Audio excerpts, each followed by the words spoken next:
Here's the AP's Mike Hempen. President Biden says he's considering a federal holiday on the gasoline tax and could decide within days. I hope I have A gas tax holiday would save Americans up to 18 cents a gallon. The administration has been looking for ways to spare motorists from higher prices at the pump. A gas tax holiday would likely face an uphill crime bill in Congress. Today, the House January 6th committee will focus on how then Andre, I'll let you know. pressured battleground state officials as he pressed false claims of election fraud. The AP's Mike Gracia. The key witness will be Georgia's Secretary of State Brad Raffensperger, who rebuffed pressure from then President Donald Trump to overturn Joe Biden's victory in the Peach State. I just want to find 11,780 votes. In an AP interview after the call, Raffensperger, who was a Republican, said, "I wish it would have gone the other way, but my job is to be the scorekeeper. That's how it should." Mike Gracia, Washington. Millions of Americans are sweltering in the heat and humidity. The National Weather Service warning of high temperatures across the plains and Midwest. The hot weather is moving east and will pass to the southeast in the next day or so. The nation's infants, toddlers, and preschoolers can now get their COVID shots. Vaccine shipments arrived in some locations over the weekend.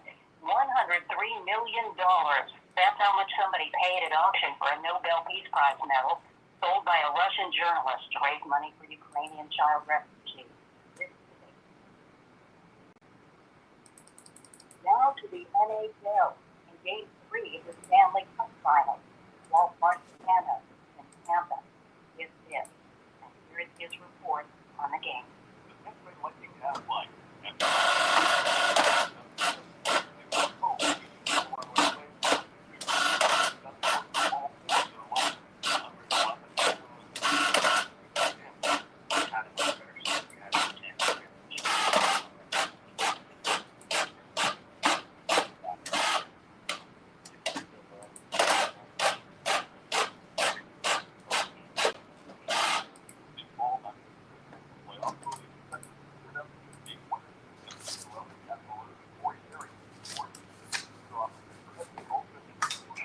Jackson, I have the Reverend on the line. Okay, great. Let's hear it. Hey, Santita. How you doing, sweetie? I'm doing well. How about you? Oh, honey. I am. You know what I'm doing? I'm doing well. Just trying to get through this convention and really through next week. You know? It's a week. The election is a week from today. So, yeah, well, honey, we'll get together and talk about everything.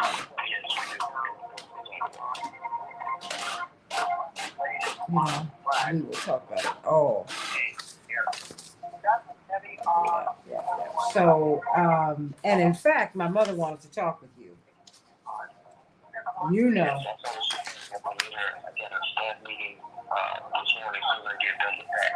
Oh, give her a call because she was looking for you. Don't be frightened. Don't be frightened. like everybody else, like, oh Lord, what is she want? What is she want? Oh no. Woo! It's all good. Well, you know how it is. It's all good.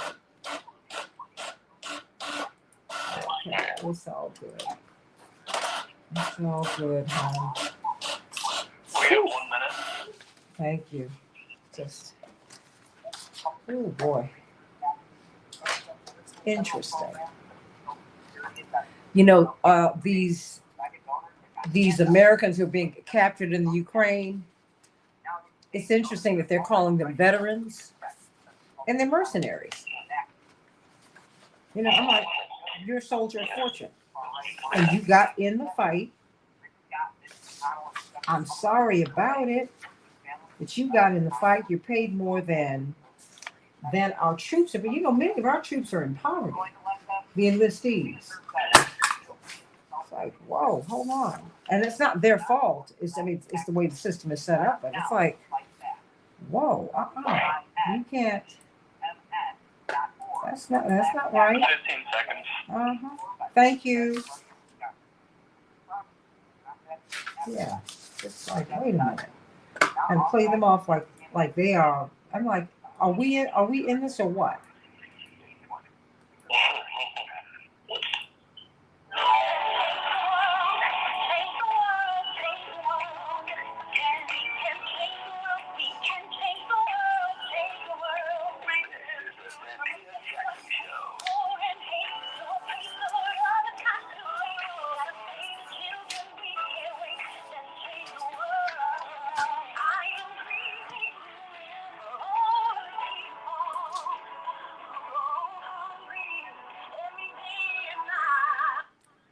Hey, everybody.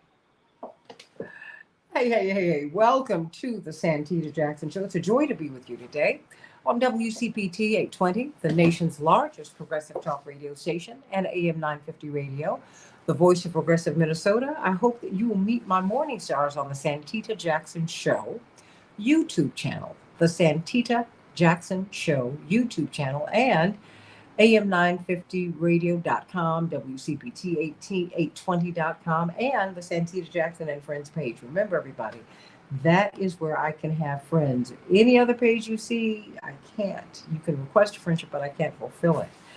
So please meet me on Santita Jackson and Friends. We're streaming there right now. We're also streaming on Reverend Jesse Jackson's page. Hey, why not? Let's talk today about whether the civil rights movement is relevant or not. And in furtherance of the conference that Rainbow Push is having, we're going to be talking about Ukraine and Haiti. We're going to compare and contrast what's still happening there with respect to the refugees. The door has been open to Ukrainian refugees, and it should be. But the door has been closed to Latin American refugees and Haitian refugees. Indeed, Ukrainian refugees are being allowed to come through the southern border while they're holding back Haitians and Latin American people. Now, why do you think that is? And how can we change that? Yeah, there's a lot going on with that. I mean, they said, oh, that's 100,000 refugees that the president plans to welcome, and that's on paper. But they 90% of the Afghan refugees they have turned down. But as soon as the Ukraine started having troubles, we opened the doors, we opened our coffers.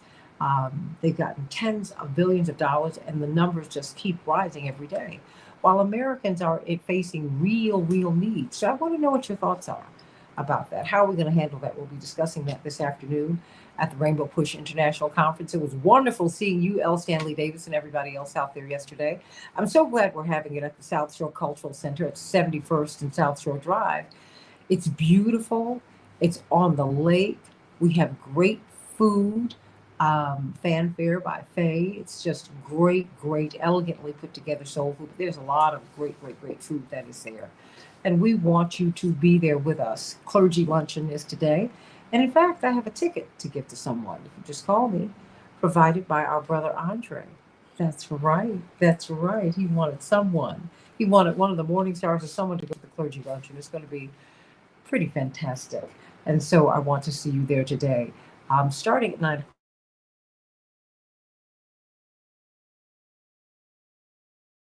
2022, the first day of summer officially, everybody. Woo, it's going to be 98 degrees in Chicago today and sunny.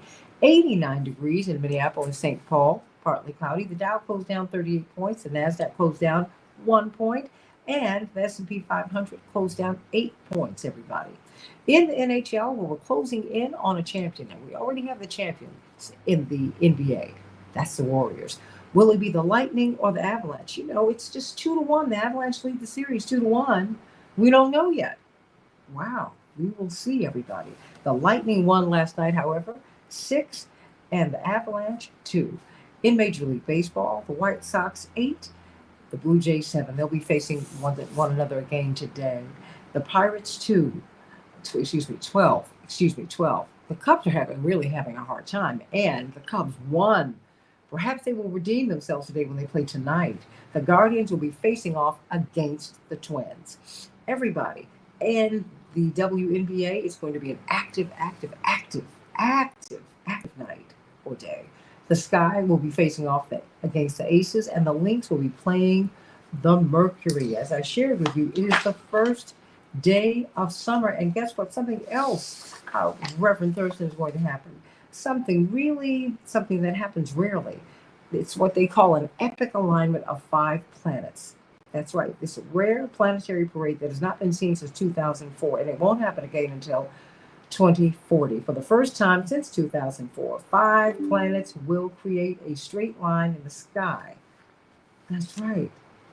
Five, count them five. It's Venus, Mercury, Mars, Jupiter, and Saturn have lined up in the early morning sky. Wow. I know there's a sermon in there somewhere, Pastor Thurston, and I know you will find it. And I cannot wait for you to at this time to talk to us about that. Gas prices. President Joe Biden is considering backing a plan to send American gas rebate cards to help fight soaring prices at the pump. Now, Representative Trahan, I told you, from Massachusetts, has shown us that oil was cheaper in 2014. It's cheaper today than it was in 2014. So what gives with the gas prices, everybody? Although the White House has previously downplayed the prospect of such a program because it would be difficult to administer, President Biden told reporters on Monday the plan has not been ruled out. Ukrainian troops are resisting a heavy Russian offensive in and around the Luhansk region, despite the continued bombardment from several directions, according to the Ukrainian military. In the meantime, Russia cannot guarantee that American veterans, also known as soldiers of fortune, also known as mercenaries, who have been captured in the Ukraine, won't face the death penalty. According to President Putin's spokesman, Dmitry Peskov. He said it depends upon the investigation. Wow, what do you think about that, everybody? Sure, these American veterans who are mercenaries, they're being paid by private contractors to fight in this Ukraine conflict. How should they be punished if they're captured? What do you think? Call me at 773-763-9278. 773-763-9278. The House Select Committee investigating the January 6th insurrection, the attack on the Capitol, will focus today's hearing on how former President Donald Trump and his allies pressured state-level officials to overturn the 2020 election results. The hearing will specifically unpack then President Trump's efforts to overturn the results in Arizona and in Georgia. We will ask Attorney Erin Connolly about that. She's done extensive work in Arizona. COVID-19 vaccines for children younger than 5 are rolling out this week following a recent sign-off from the FDA and the CDC. Have you heard about what's happening down in Missouri? The former governor of Missouri, wow, Eric Greitens, who left his office. He was put out of his office in disgrace. He has a provocative campaign commercial in which he is going, quote, rhino hunting. Republicans in name only. He said, I'm a Navy SEAL, and today we're going rhino hunting. And he has a double-barreled weapon and soldiers who are breaking into homes. Wow. What do you think about that? Should he be held accountable to that? Iowa Supreme Court has dealt a blow to abortion rights. The GOP-packed Iowa Supreme Court on Friday dealt a serious blow to abortion rights in the state amid heightened fears about the future of reproductive freedom nationwide. In a state challenging medically unnecessary restrictions, Iowa's High Court determined that there is no fundamental right to abortion protected by the state constitution, which clears the way for state lawmakers to pass even stricter measures. Wow. And instead of facing a ban, one of the makers of the AR-15 has unveiled, Reverend Stephen Thurston, a newer, easier, more compact pistol version of the AR-15. Can you imagine? Now it's a pistol. You can't make this stuff up. Pastor Stephen Thurston, talk to me. The AR-15 is no longer this big gun. It's now a pistol. Wow.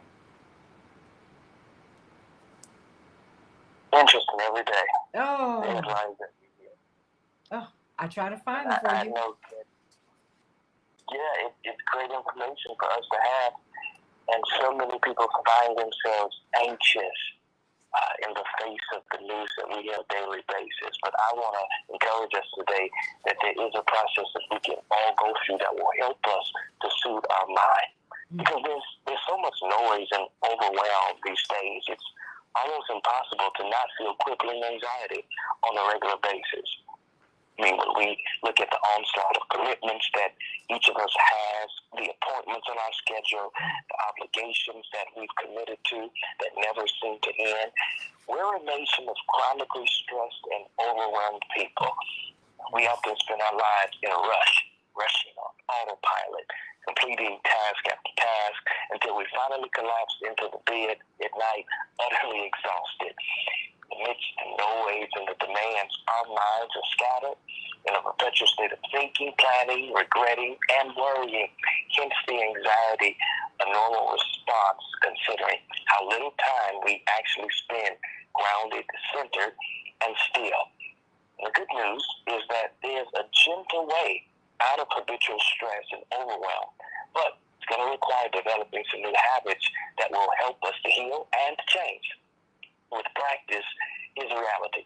We can transform our lives through some small incremental changes that can shift our lives away from chronic stress and anxiety towards a more adaptable and peaceful way of living. And while we have little control over most things in life, certain things we do have control over, and that's what we need to focus on. So I want to give us 4 things that we can focus on to help to eliminate or reduce some of the stress-filled, anxiety-filled days that many of us experience day after day, week after week, month after month, year after year. Number 1, I want you to carve out time for stillness and flow. Carve out some time for stillness and flow. To counteract our incredibly fast-paced living, we have to carve out time in our busy schedules to slow down and immerse ourselves in activities that give us moments of flow, peace, and space. Now, mine, as many know, is to go out to the stable and jump on a horse and spend the day riding, relaxing, enjoying nature, God's gift to us. Our days are filled with noise and events that require our constant attention. Therefore, we have to be deliberate in setting aside some time for stillness and nature, creativity, time for things that nourish and replenish us. I want you to create some daily rituals that purposefully slow you down and shift your attention inward.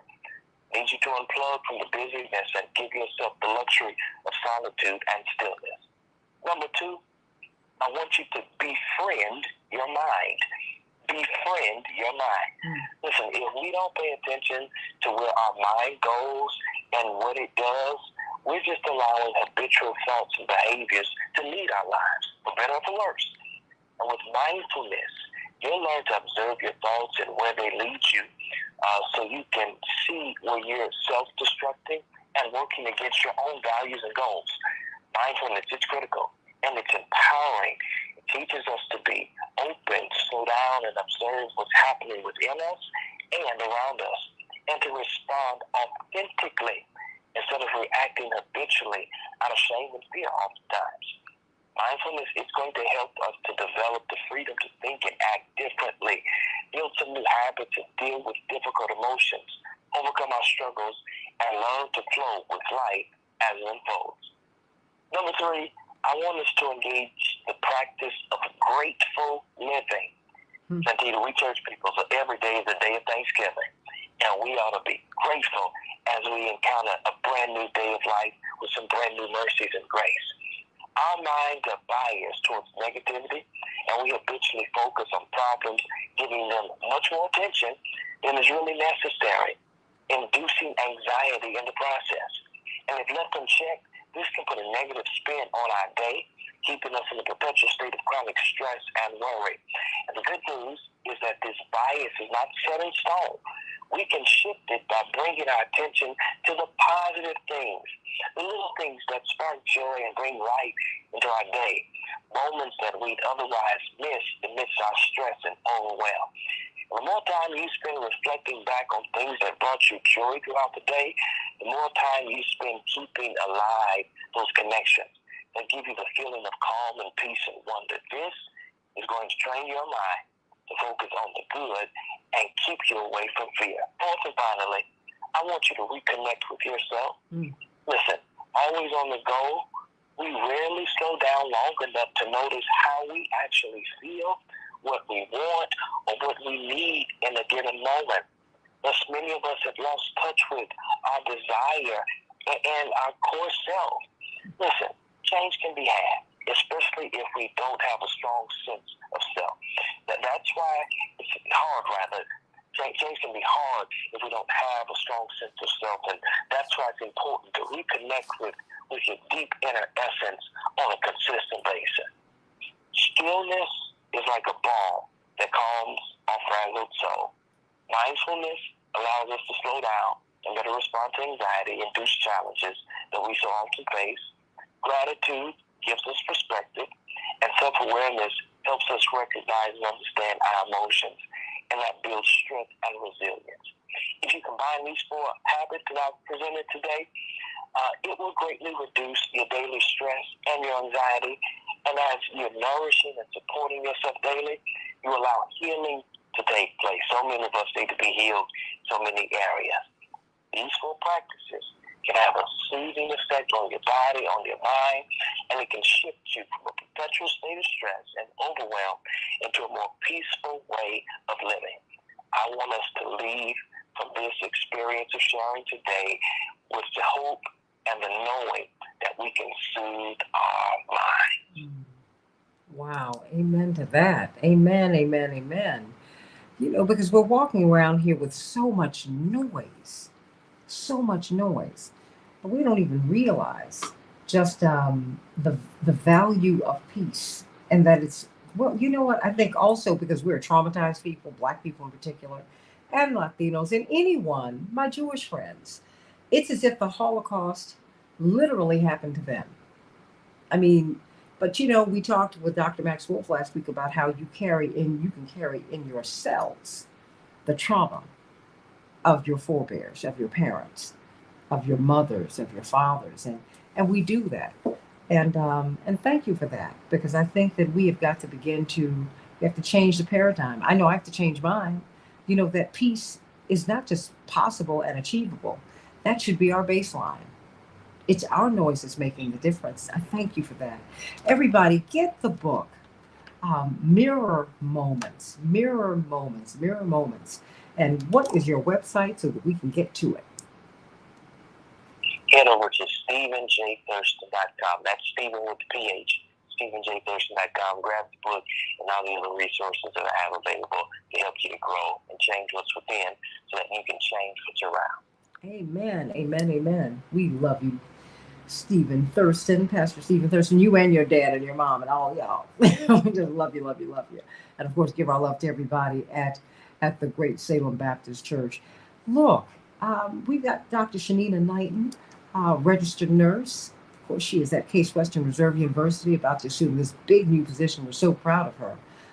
We have some questions, though, Dr. Knighton, because with each turn, we're living with a real life, being lived in real time pandemic. And now, parents, I know I asked you about this before, but parents are now being faced with vaccines. You know, to vaccinate my child or not. I was even reading yesterday, one parent said, you know what, I'm going to wait until they have to go back to school. This summer, they're not going to have vaccines. Do you think that's a wise course to pursue? For them to wait?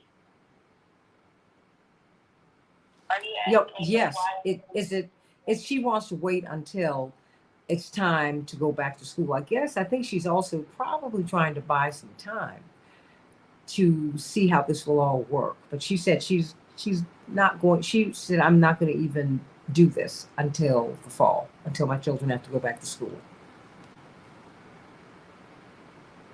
I don't think that anything's wrong with that, and even if she decides to do it a little bit of time before, only because, again, let's say, the kid's body trying to build up antibodies. But I think the one thing that I would be asking in regards to, I would say, the vaccination schedule would really be the rationale behind waiting.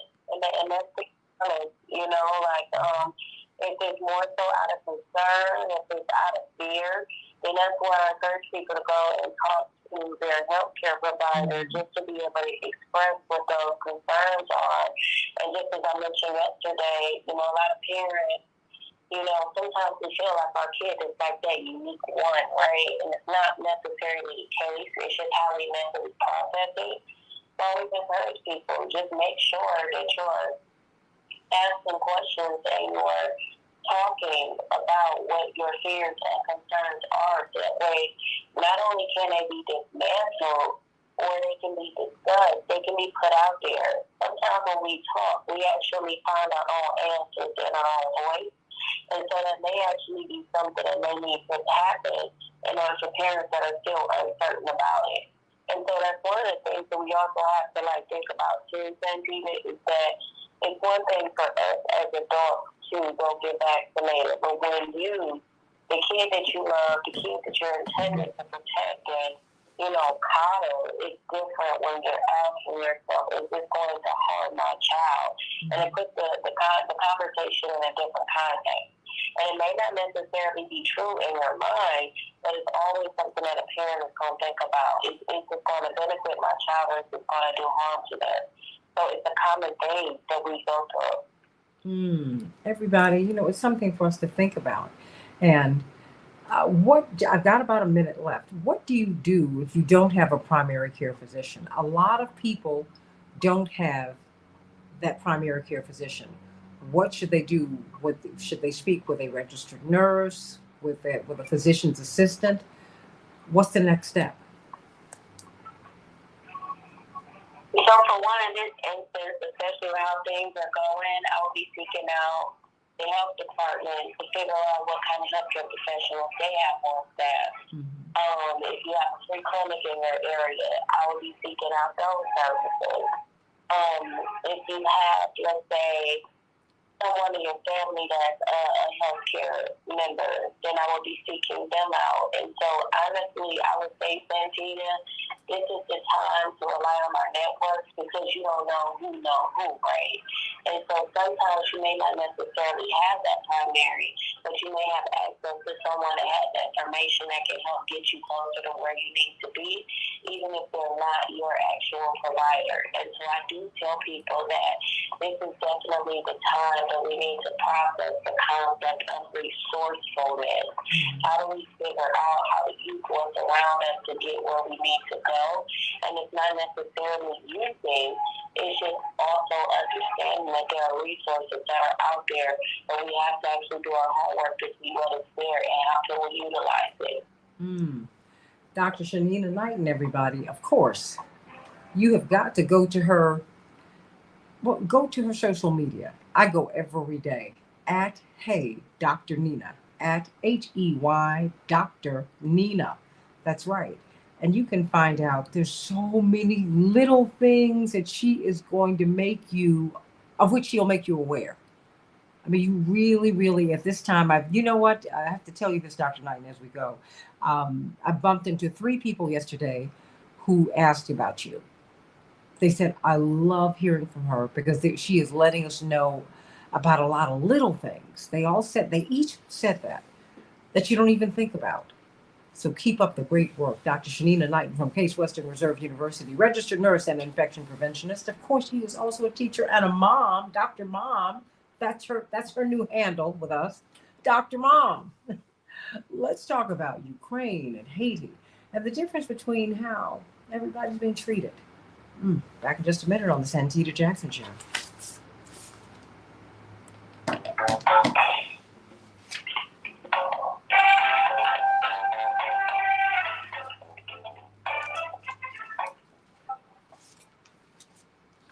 All righty, Dottie. Dr. Knighton? Yeah. How are you? I'm good. How are you? Girl, I am doing well. Hey, Miss Jackson, how did you want me to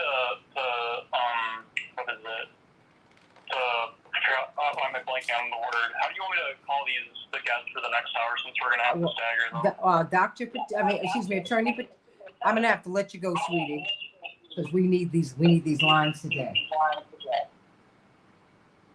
But tune in. But Ms. Jackson, who would you like me to call first? Call Attorney Patillo. Call Attorney Hoffler. Call Aaron Connolly. Okay. Let me just send Dr. Yuri a text. Oh, and Mr. Jones. Oh, no. Wait a minute.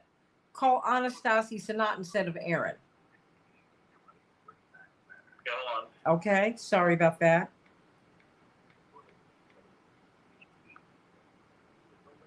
I'll send you that. Sanat.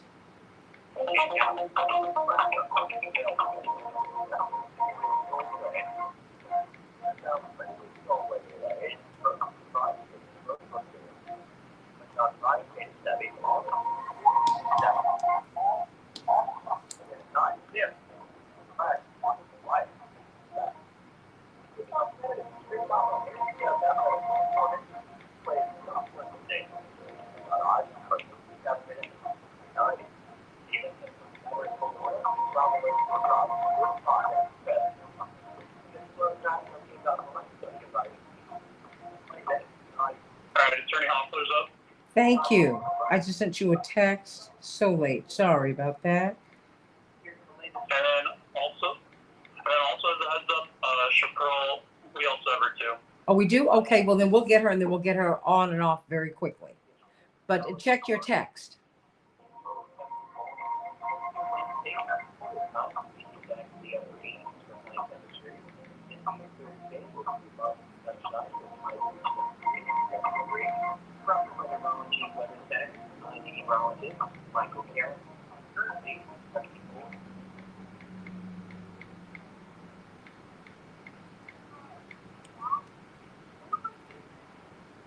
Oh, CK? Yes, I'm here. Hey, hon, how are you? I'm good. I just had y'all on mute. Oh, no worries, girl. I was so tired yesterday. I saw your text later. Thank you so much. We have a minute. Okay, Attorney Sanat. Okay. Oh, girl, I was so exhausted. Good morning. How are you? Hey, Attorney Sanat. There's Attorney Hoffler there with you. Good morning. Good morning. Okay. Oh. Okay. So there we go. All right. Ladies. Okay. So trying to. 30 seconds. Okay.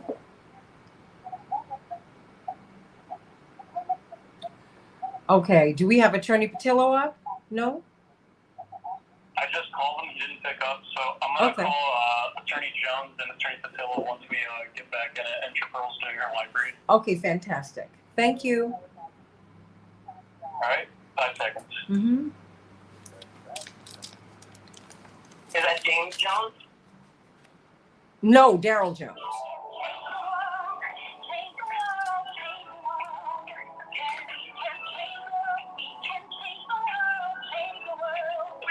This is the Santita Jackson Show.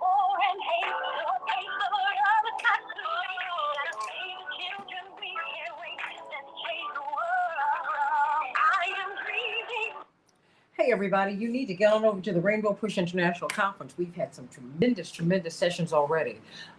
Transportation Secretary Pete Buttigieg was able to fight through all the cancellations and the delays and get in and have a one-on-one interview moderated by Reverend Dr. Todd Yuri this past Saturday. And then we had this tremendous gospel concert, Vicki Winans, Donnie McClurkin, Darius Brooks, and the Tommies. Oh, it was fantastic. And then yesterday we had a discussion about reparations. We had the big voting panel led by attorney Barbara Arnwine and Daryl Jones. Um, I don't know what to tell you. And it's going to keep on going today. Going to have a big international day, in which we're going to be talking about Ukraine and Haiti and the differences between our domestic and international policies, how we're treating Ukrainian refugees, and everybody else. 90% of the Afghan refugees who've applied for asylum have been turned down. We're holding back Latin American refugees and Haitians at the border while we're letting Ukrainian refugees come in through that same southern border. Got a lot to talk about today, everybody. What do you make of this, and how are we going to make things right? And then later on, do we still need the civil rights movement today? Do we? There are a lot of ongoing issues, but some people have been saying down through the years that the civil rights movement, it ended. Well, it never ended. You just didn't participate in it. Oops, did I say that? Yeah, I did. So everybody, call me or text me at 773-763-9278. Back from her vacation is the fabulous Chaparral, Mrs. Chaparral Wells. How you doing, Chaparral? Santita, I am back. I'm back. But I am definitely need another vacation for the vacation. Okay. Well, we're glad that you're back. So you cooking again? Yes, I am. I have orders already. So Celebrations by Us is back in business, and we are open and available to take care of your needs. So don't hesitate to give us a call at 708-526-4546. 708-526-4546.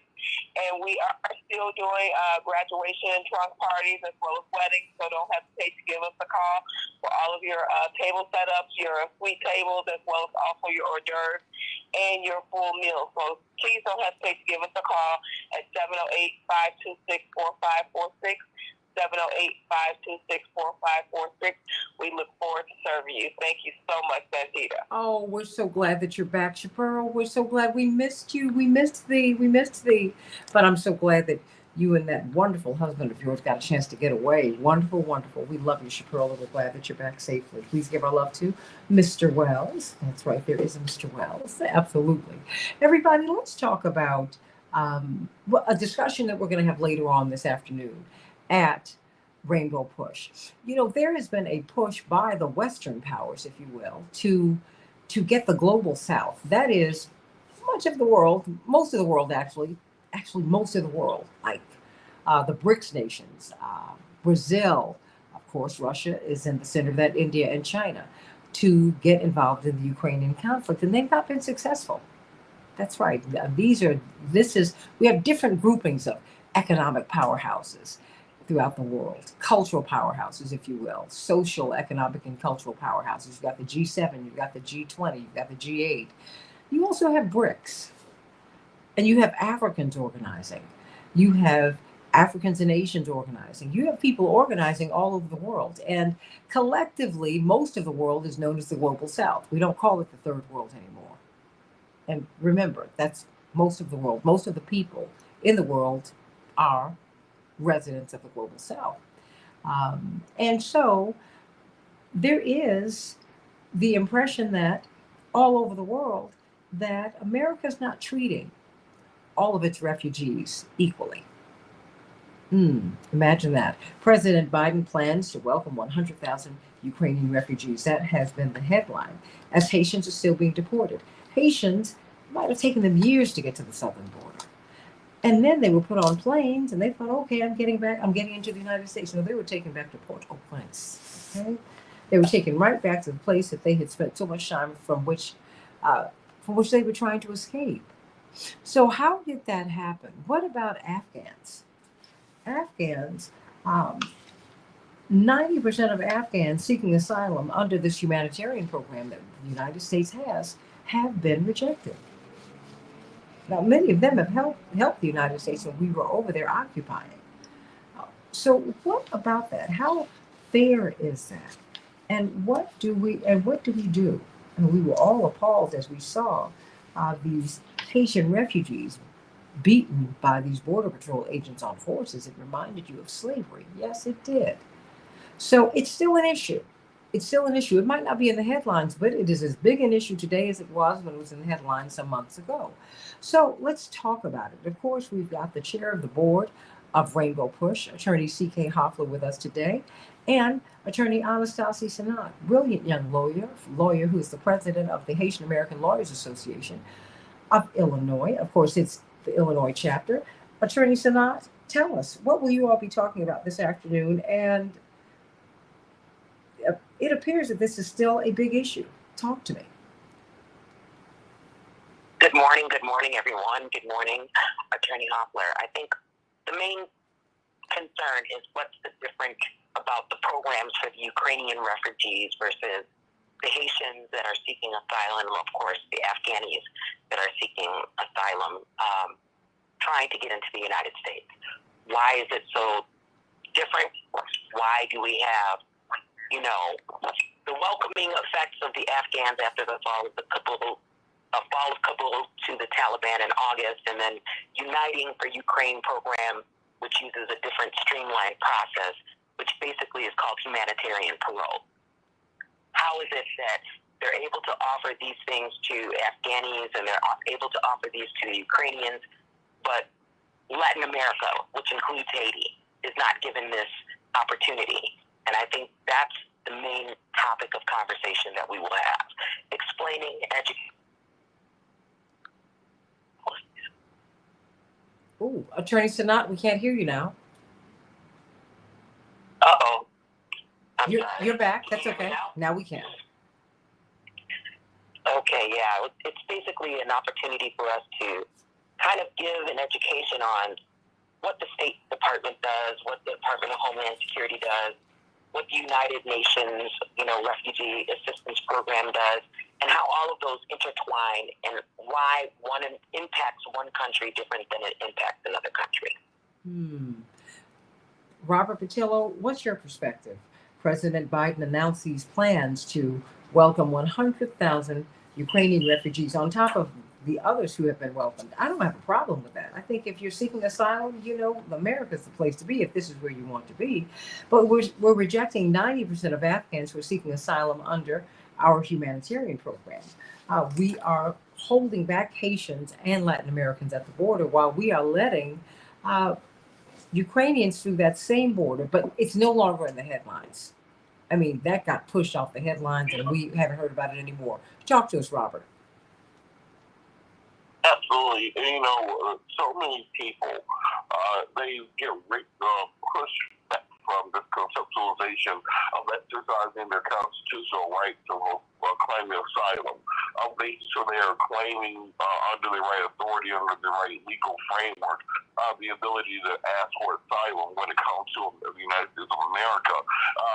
We have to stop treating every single person asking for asylum the same way that America treats every single person who crosses the border as a result of illegal immigration. We have to be sure that we are putting in place these type of legal protections and legal framework that keeps America strong and keeps America growing. Because if you simply depend on either legal birth or legal economic growth, America will be falling deeply, deeply behind when it comes to the rest of the global South that is coming to this nation's doorstep.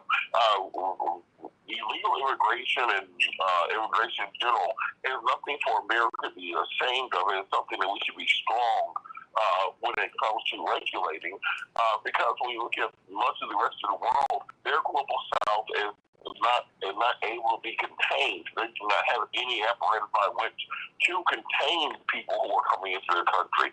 It is simply a question of trying to slow it down in any way possible, not a question of to put in place an actual practice by which people can come into these countries legally. America has that opportunity. They're not exercising it. And at the end of the day, America continuing to punish half of their population, half of their young people, half of the people who are growing their economy going forward, is no longer going to be a tenable situation. And we're going to get to a place where we have to have something along the lines of amnesty, as Reagan had in 1986, or another program that will bring these things in line. But as of right now, there's absolutely no reason for anybody to pay attention to U.S. immigration policy because America doesn't pay attention to U.S. immigration policy. You know, call me at 773-763-9278. 773-763-9278. This is still an issue. We were up in arms about this months ago. We were trying to figure out how we're going to deal with Afghan refugees. And we set up a humanitarian program. And 90% of those who are applying to the humanitarian program are being rejected. And yet, as soon as there was a conflict in Ukraine, we opened the doors. And we have a Ukrainian village here in Chicago. And I am not upset about that at all. But I think that everyone deserves an opportunity, the equal opportunity to have access to the United States, if that is what they want. If we are the land of the free, home of the brave, we're going to open the doors.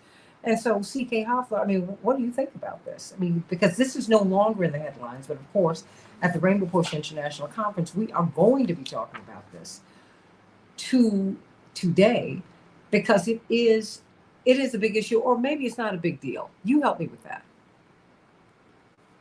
Well, it's a very big deal. It's a very big issue, and that's why, Reverend Jackson and everyone at Rainbow Push is focused on it, simply because it's not in mainstream or corporate media doesn't mean it's not a big deal for us, for people of color, especially for people who are in the immigration space.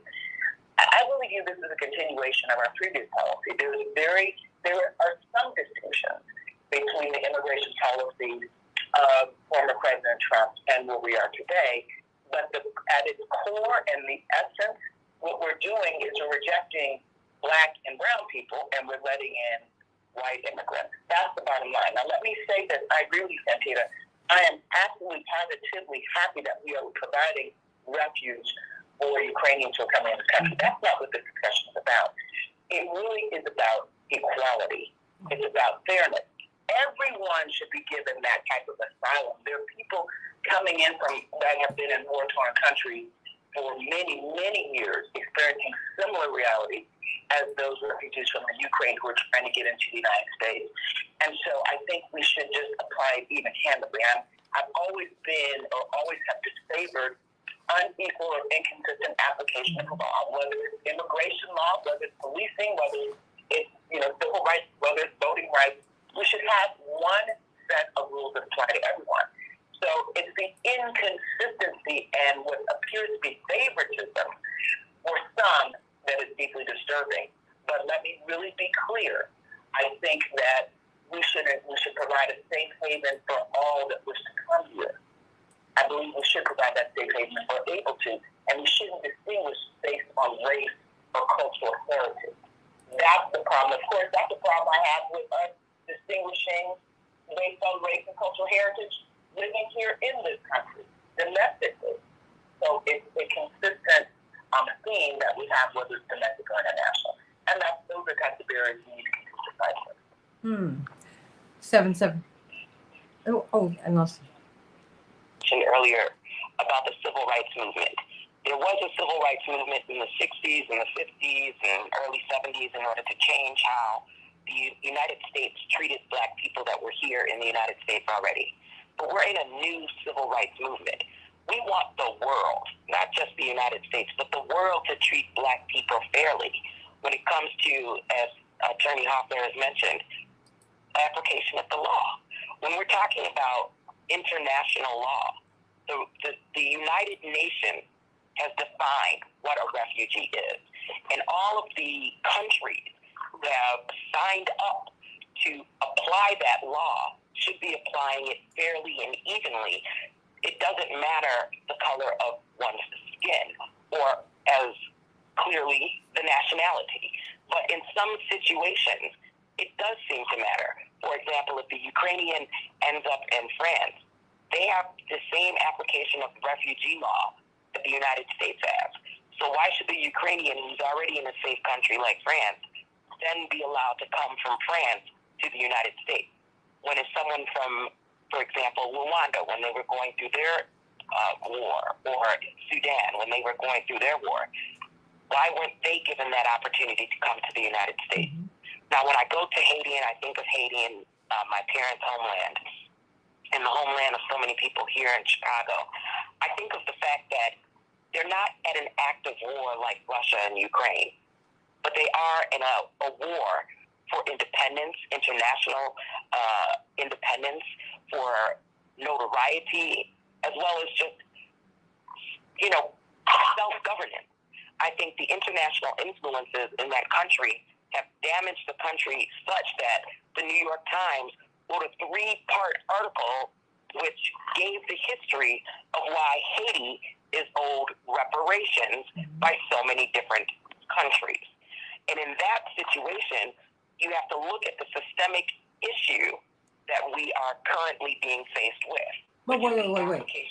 Hold on.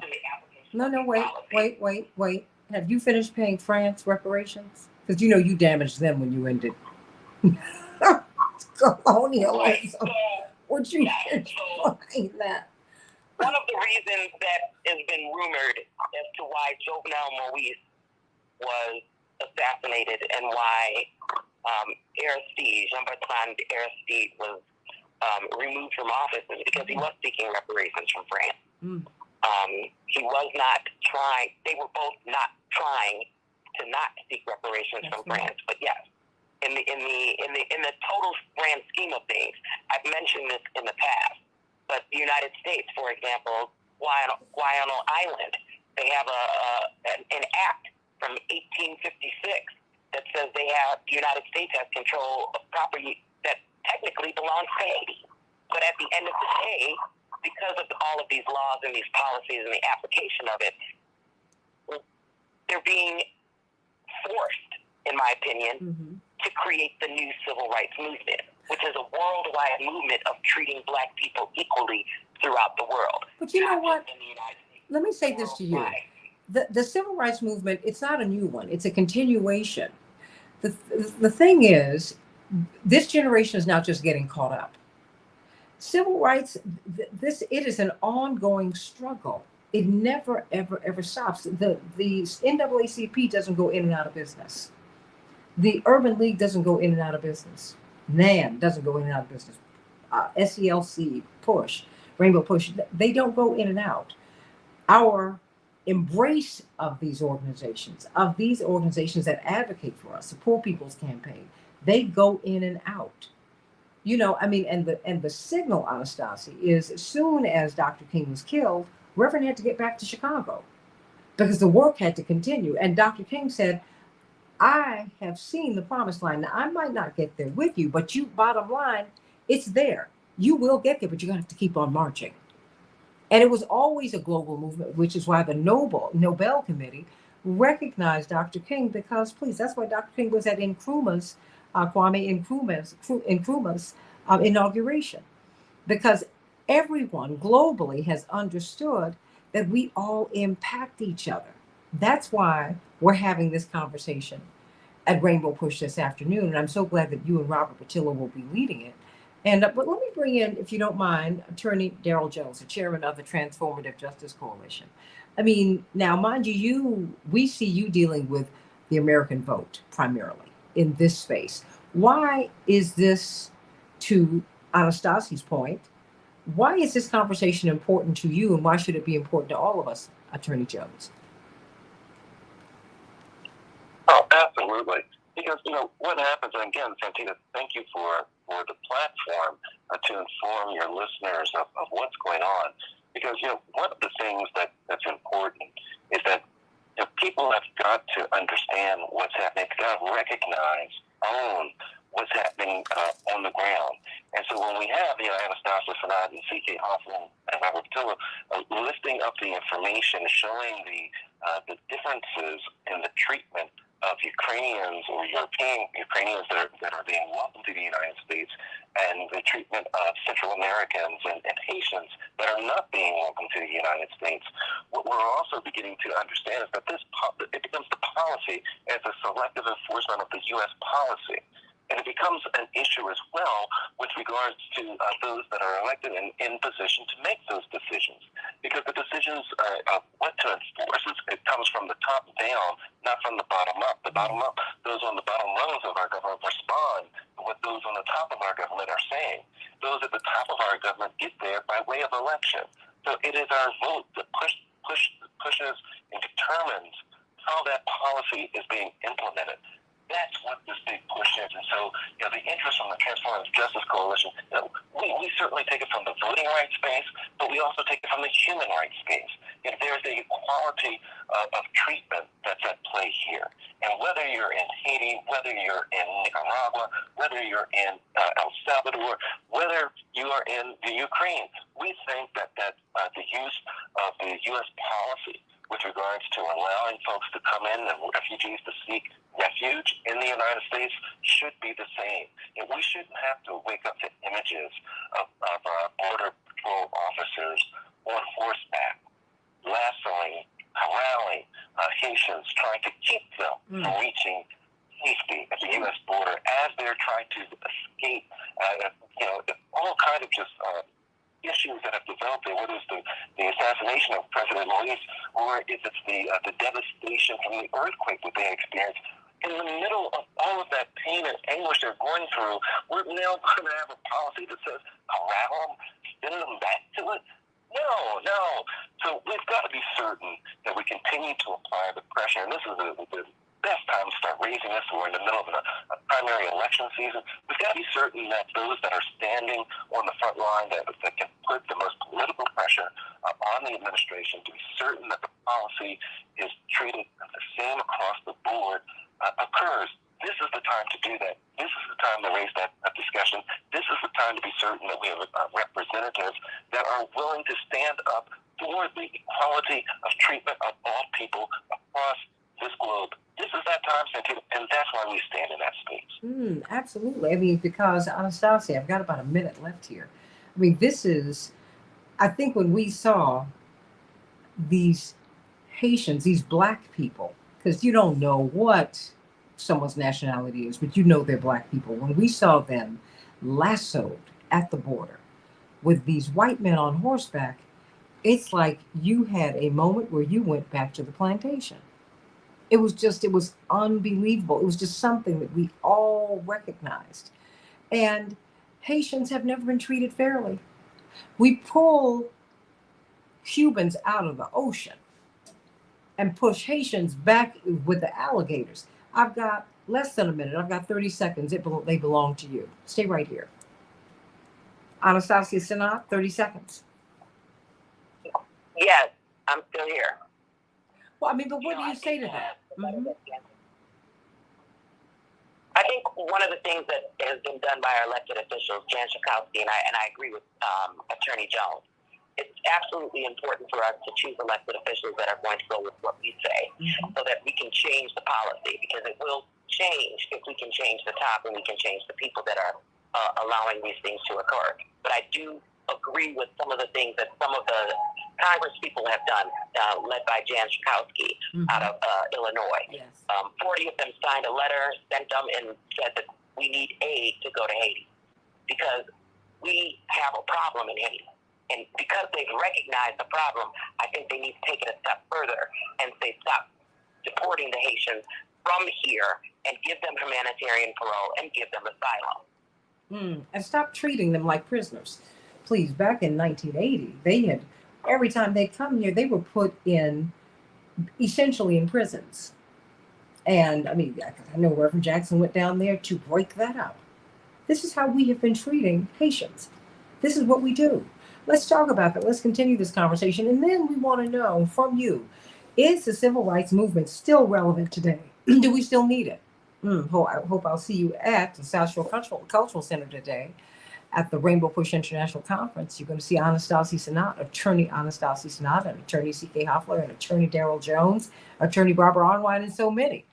Can't wait to see you in a minute on the Santita Jackson Show. Back in a minute. All right, beautiful people.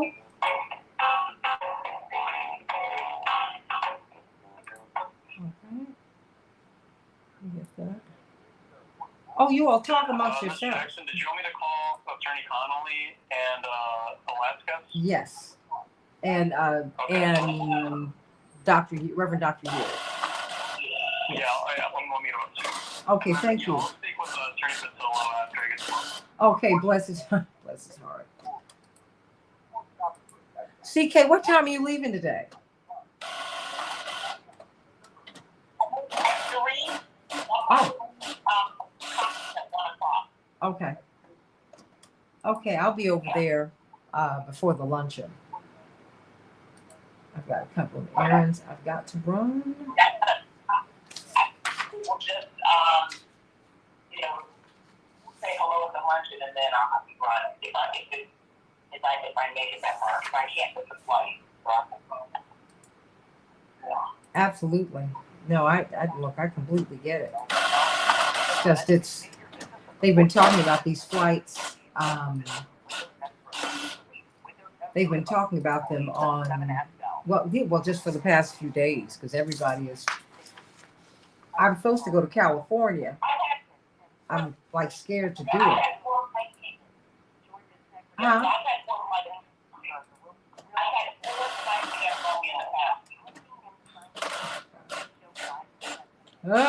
Okay.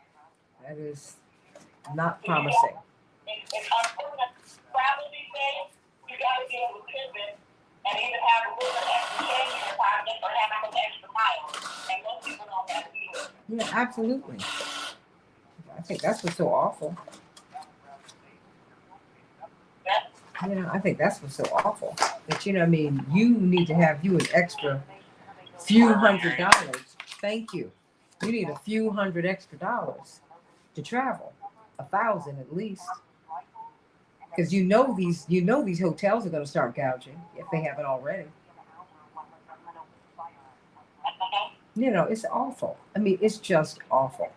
And these people are making more money than they've ever made before. And I am like, what? Gee whiz. It's awful. So let me see. Okay, you all having your own conversation over here on StreamYard, on Facebook, and on YouTube. Philip says, Santita, would you say, I'm going to throw this to the panel, would you say people who made it to the middle class and became comfortable on how things were in the past 40 years for getting hourly wage workers and the poor, that I'm good attitude? Absolutely. People, I tell you, the first lady of my church, God rest her soul, Mrs. Ruth Mae Evans, used to say, it is dangerous to forget. I mean, a middle class means you are just a couple of paychecks away from poverty yourself. You stretched out with loans for your house and for your car and everything. So let's not act like, for people who have nothing, the middle class is the Jeffersons and things. But if you are a millionaire, for example, 36% of people who make $100,000 a year are living paycheck to paycheck. I mean, right now, $100,000 is not a lot of money in today's America and in today's world. It's not. Just isn't. It isn't. And if you have a nice little nest egg of a couple $1 million, and I think I've got a witness with everyone on the line here. You say you have a couple $1 million, honey, you are one catastrophic illness away from all of that being wiped out. Can I get a witness? Y'all, you there? I mean, no, I mean, getting real sick and trying to get well, that's $1 million. Trust and believe. Oh, you will get put out that hospital. That almost happened to my parents with my brother Jonathan, who's running for Congress right now. I told you about that when he was 11 months old. He was a couple of weeks away from his first birthday. The hospital where my mother had given birth to him was going to put him out, and it was a Catholic hospital. Because my parents didn't have any money. My father was in school. He was at the University of Chicago getting his master's in divinity. They told him, they said, there's nothing else we can do for your son. Now, mind you, Dr. King came in, God bless him. I've said this to you, I've told you the story many times, saved the day. And by keeping my brother in the hospital, that extra time, it saved his life. Think about all the people who have died because they could not get treatment.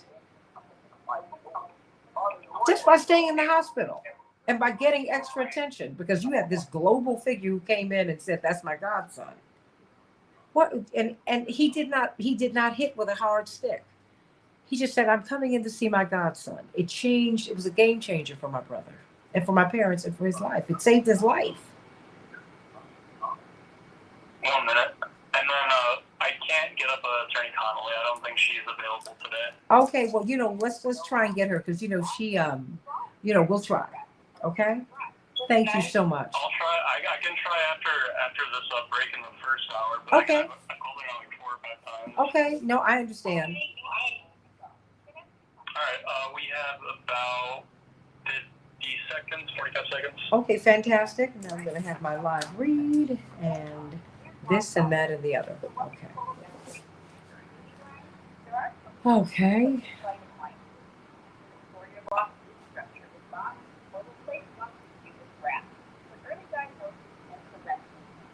Hey, Samantha, how you doing? Facebook user. I don't know who Facebook user is. Let me know your name, sweetie. Kenneth. Hey, Kenneth D. and Jewel, my girl. Oh, boy. Yeah, the election is next Tuesday, everybody. So please vote, vote, vote, vote, vote here in Illinois. We've got 3 primaries, including Washington, D.C. They're having their primaries today, too. So we're in the midst of all that we're dealing with. We are in the midst of the primary season. The midterms are here.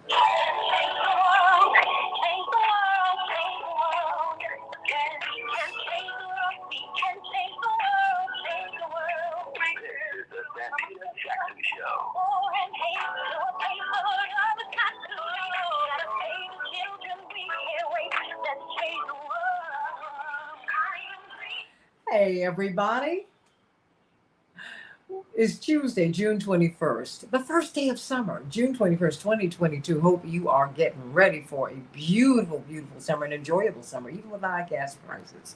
Hope that you're going to be able to carve out some time to have a good time and enjoy the sunshine, everybody. I'm Santita Jackson, coming to you from WCPT 820, the nation's largest progressive talk radio station, and AM 950 radio, the voice of progressive Minnesota. I want you to meet my morning stars. They're having a great conversation over there on YouTube on the Santita Jackson Show YouTube channel and Santita Jackson and Friends, that Facebook page. Please get on over there, and I want to hear your voices today. There is a story that was in the headlines that's no longer in the headlines, but it is still, it's headlines to us, and it should be headlines to you. Just because the corporate media decides that we're going to take this, and the powers that be decide, after you see these Haitians lassoed by white men on horseback. It could have been black men on horseback. It's a horrible visual, but it wasn't that. So it kind of took us back to slavery and all of that. That having been said, just because it's no longer on the front of your newspaper doesn't mean that it should be pushed to the back of your mind. I mean, Haitians, Latin Americans, Afghan refugees, they're being denied entry into the United States. While we've opened the door to Ukrainians, they should have the doors open to them. But we can't just swing wide the gate of opportunity to Europeans. That is not the kind of country we're supposed to be. I don't care what they said on paper. It's not going to work. It's not going to work. America is not for Europeans only. And that is what we have in practice. And we've had it. We've tried to do that for the longest time. I mean, there were times when enslaved African Americans outnumbered whites in the southern states. Yeah. They brought a whole lot of people over here to build this country. And that is exactly what black people did.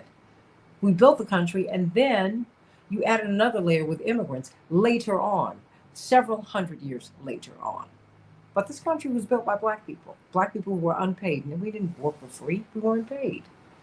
So let's think about that. I mean, when you see blacks in the Americas, we were brought here on a colonial project to work. Let's establish that right now. Right now.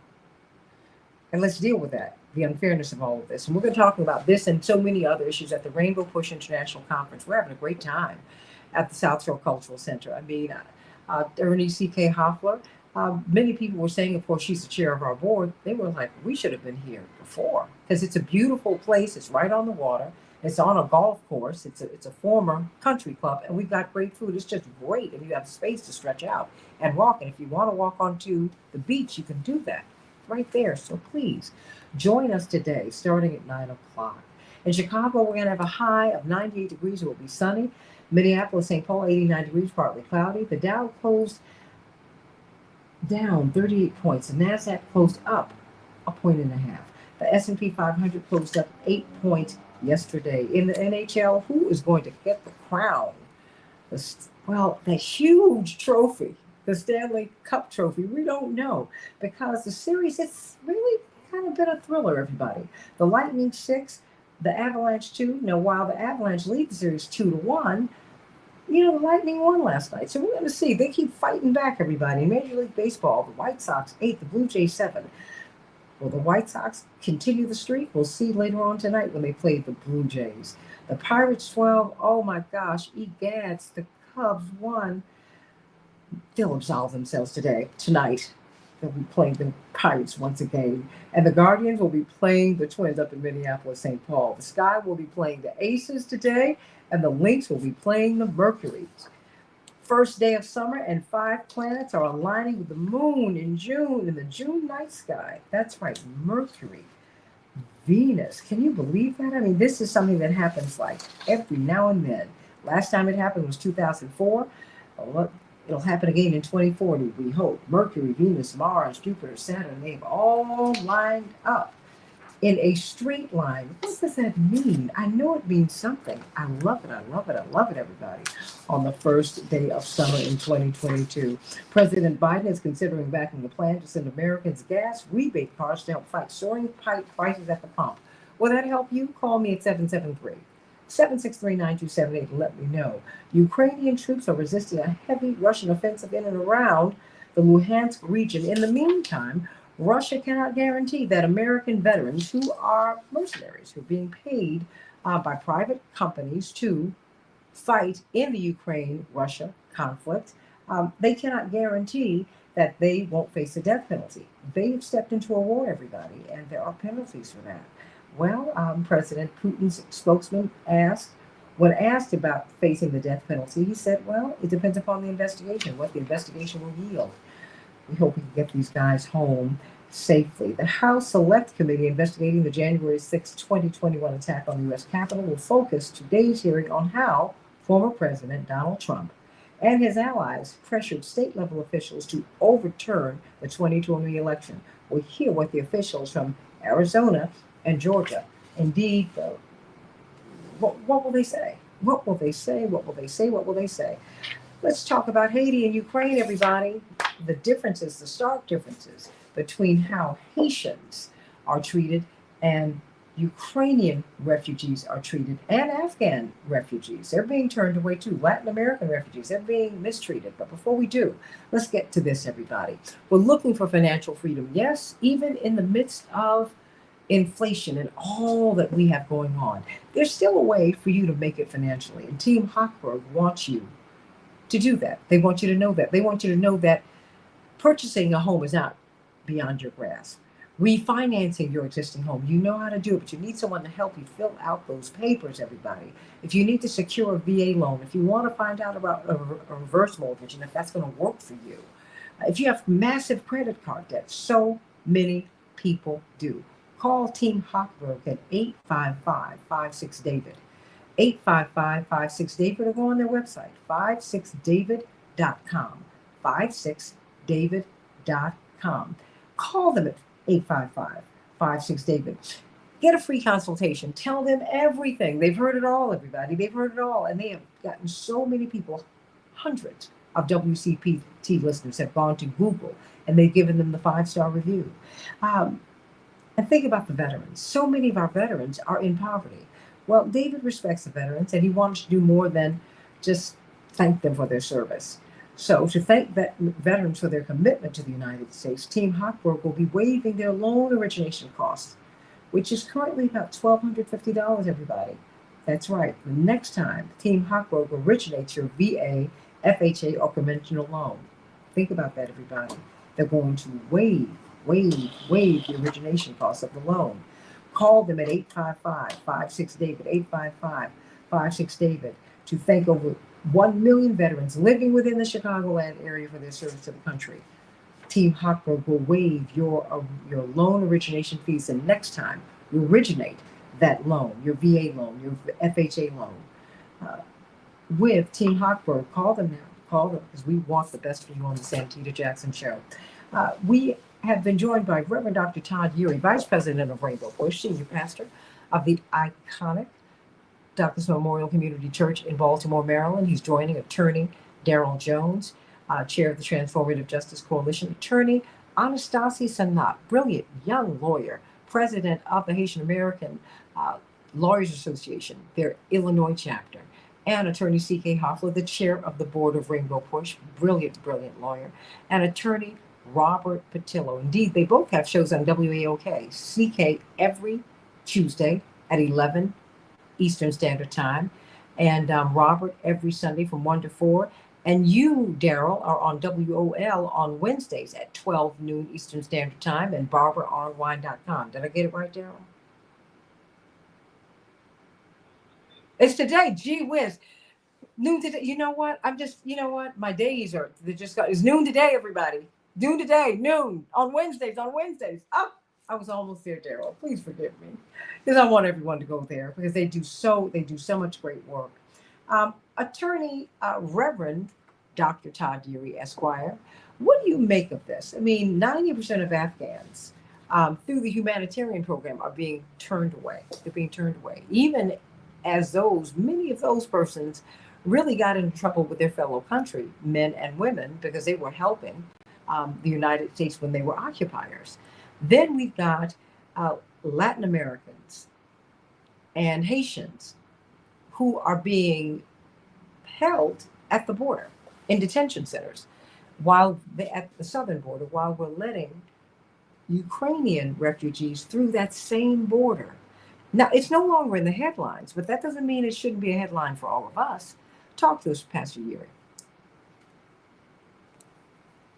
Well, good morning, Santita, and to all your guests. I think there are a couple of things that are competing. One is the history and legacy of immigration and what immigration has been historically intended to achieve, balanced with this reinforcement from the federal courts that the modifications to certain Trump-era immigration rules would not be allowed short of legislative action by the Congress. So I think part of it is how immigration has typically worked. If you look at the immigration patterns over the several decades and look at how originally your highest numbers of immigrants were coming from Europe, because there's always been a labor need. Let's just kind of build in the economic interests of the immigration system to support the ability to get as close to free labor. You mentioned it in your remarks leading up to this segment, that wherever the sourcing of the labor is coming from, that's typically where you will see the preference in the immigration policy. Now, if these countries are excluded on the basis of some arbitrary rule, then it's a combination of race and economics, which are often overlap. So that's one. But the other part is that there's never really been clarity around what is the immigration policy of the country anyway. What is it designed to do? In some instances, when folks are seeking refuge or asylum, depending on their conditions in their home country, that's subject to interpretation. We saw that with Haiti. We saw that with the change of the status even before we saw the earthquake and the political disruption. That there was already this kind of what we would call in the church backsliding around immigration when it comes to nations of color, particularly Black nations. And so I think we have to frame the race and the economic interest conversation as part of this, because I don't think you get to any real clarity of what's happening here without understanding it through the prism of the economics of the cheapest labor you can get on the market that can fit within the racial paradigm of the country, which is skewed according to skin color.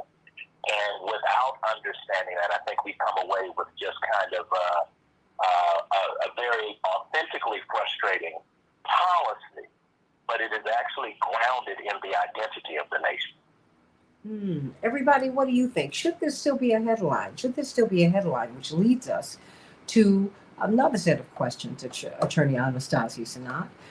Not only that, why should this still be in the headlines? And does this not highlight the need for us to for your generation, 'cause I grew up in this, and for all of us to stay involved in these organizations that advocate for us, that when you add them all up, they are the civil rights movement. The civil rights movement can't afford to be still. It's got to keep moving because our problems are still here. What about this being in the headlines, and what about the need for these, and what about the need um, for for us to reinvigorate the civil rights movement today?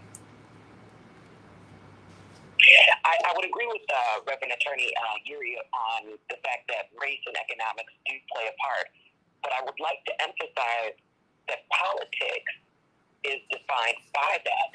And so the politics is what's impacting what's happening to Haiti. The politics is what's happening to all of these other people seeking to come to the United States. And that is what needs to change. And that's where we would go back to what Attorney Jones mentioned on our voting power. When we vote, we have the ability to ask and request and to demand immigration reform, because the system that was created so many years ago was screwed to favor the European community. It was not intended to favor countries of color. And so in that respect, immigration reform is one of those things that the United States of America needs the American citizens to voice their opinion on, so that it can improve, so that it can change, and so that we can see equality.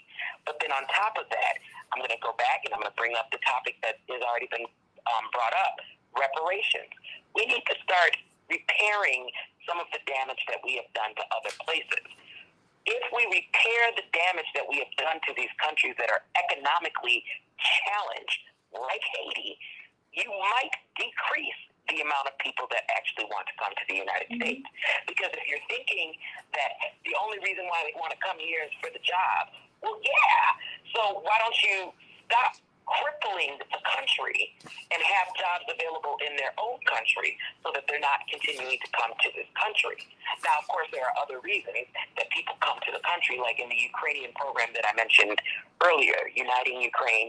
They're using humanitarian parole. People don't know that's a split political way in order to say we're doing things for Ukrainians, but at the end of the day, because they're not entering as refugees, they don't get the benefits of the refugees that, like the Afghans did. They don't get the benefits of resettlement money and all of those things. They actually have to be sponsored by someone in the United States before the United States will even authorize them to leave the Ukraine. And from what I understand, as of May 9th, the United States has only authorized 6,000 out of the 100,000 that they said they were going to authorize. So when you're thinking about the Ukrainians that decided to bypass this system that is being run by the Department of Homeland Security for humanitarian parole, they all flew into Mexico. They're being detained at the border. They've got little Ukrainian villages in Tijuana, Mexico, because they're being told they can't get in. So they would basically have to fly all the way back to the Ukraine where there's a war, then try to go through this program that could take months, even up to a year, and then be able to come back into the United States if they find a sponsor.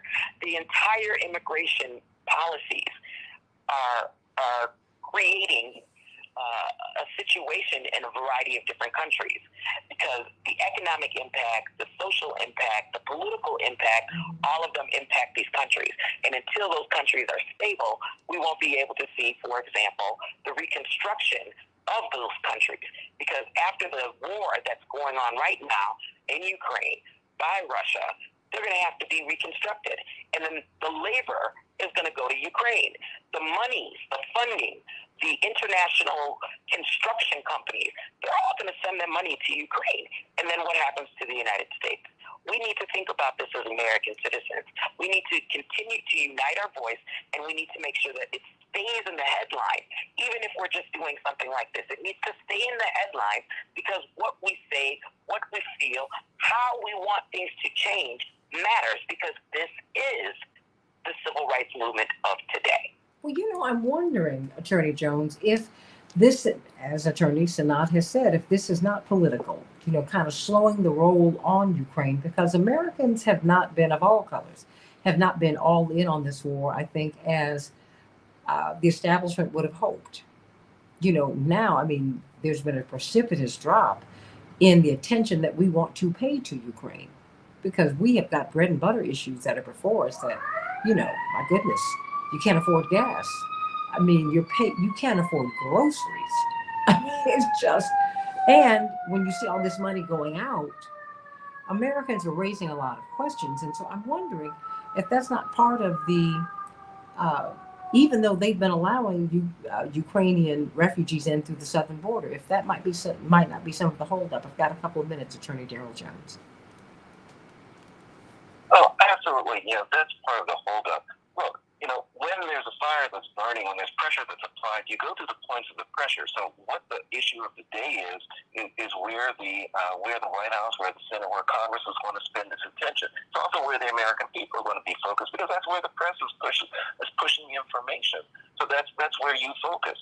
When the Ukraine was at the top of the news for everything that was happening, everybody was paying attention. Everybody was doing the blue and yellow flags and all all of that, and it's still there. However, now you add to that the current kitchen table issue of wait a minute. What's going on with the gas prices? I can't afford to do this. I can't afford to go to my kids' soccer game, basketball game. I can't afford to take them roller skating or ice skating, and all these other really strong economic issues that are hitting us up front at the kitchen table, having to make those decisions about what to spend the little money we have on as we watch inflation go up and the value of the dollar that we have go down. Our focus becomes less on the refugee issue, less on the Ukrainian issue, less on what's happening in Haiti, less on what's happening with the differences and the different treatments that are occurring. But what we've got to do is that we've got to remain focused. And so long as we are not applying pressure on these issues, they won't be addressed. If a politician does not have to make a difficult decision because no one's thinking about it, they're not going to make it.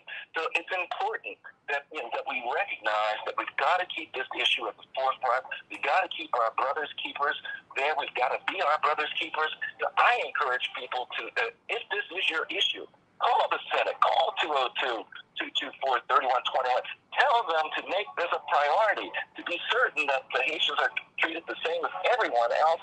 Call the White House, 202-456-1414. Send them the same message. And when you're out there making your decision, whether you're in D.C., Chicago, Illinois, or wherever you are preparing a vote, get your candidate's position before you vote on these issues if these are the issues that matter to you. This is what we need to do right now, Santita. Amen. This is it. This is it, Santita. Well, and that's why you need to be at the Rainbow Push Conference today. We're going to be talking about this issue. These issues that get pushed to the back of they don't even make the papers. And we continue to go along with that. We're like, well, that problem's over. And, we have short attention spans too. No, until it happens to you. You can't allow your life to be governed by the corporate media. You have to push them.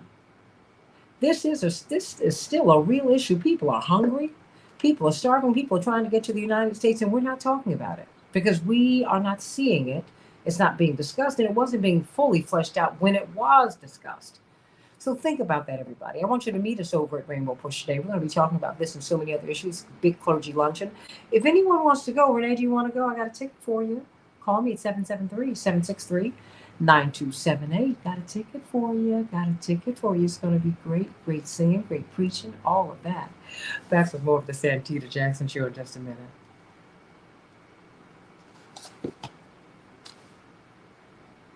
Lovely people, it's going to be hot today. I can feel it. Oh, wow.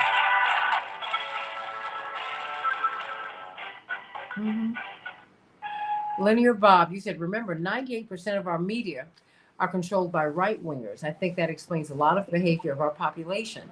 Literally, most of our people literally don't know anything else. And it's not just right-wingers, it's corporatists. Because a lot of these big, the multi-millionaires and the billionaires are personally liberal or even progressive. You know, it is a corporatist mindset that, you know, that we really need to be, we need to be on guard. We need to be on guard. I mean, because when you have a corporatist mindset, you protect the corporation and not the people in it. You know, just think about that. You know what I mean, Daryl? I mean, it's like I, you know, people in their personal politics. I linear Bob, like I pay less attention to that now because I know a lot of people. You get up on them, they're just as personally progressive, liberal, whatever. It's just something happens on the way to the bank. Santita, Yeah. I'm going to have to call about. I'm going to have to run. I can call back in, but I'm going to have to run right now to take this call. Okay. Okay. If you want me to, I can call back in. It probably should take about 10 minutes. I don't know. Would you call back in so you can get a quote, give a closing thought? Okay, I will call back in. Fantastic. Farther north, there's St. Charles, that's still bridge. Oh my. Ooh. 53. Now, Reagan Solway jumped up from 83 to the tri-state. Construction of the Ransom 100 there in San Jose. It's hot about everywhere. 80-94 It's like we're under a dome. This is unbelievable. Crashed with the left lane. Inbound 8 and delay started 2 in 27 Hey minutes. Laura, hey Eric, out there in Los Angeles, you and Carol, Eisenhower, not me. from 390. Love you Davidson all from so Patrick much. Memorial, Novel Lake to And, 57 minutes. Lane started ooh. 53. So here we 24 go. minutes in from non-miss. Come along. Okay. Here's the latest Chicago weather update. And I'm going to ask you all if we still need a civil rights movement today. You know, do we need to be involved in it? Because I think, Anastasia, I think that I hear what you're saying, but the thing is, people have romanticized the civil rights movement. Dr. King didn't speak to audiences of 1 million people regularly. He spoke to a couple hundred people, few hundred people, maybe 1,000.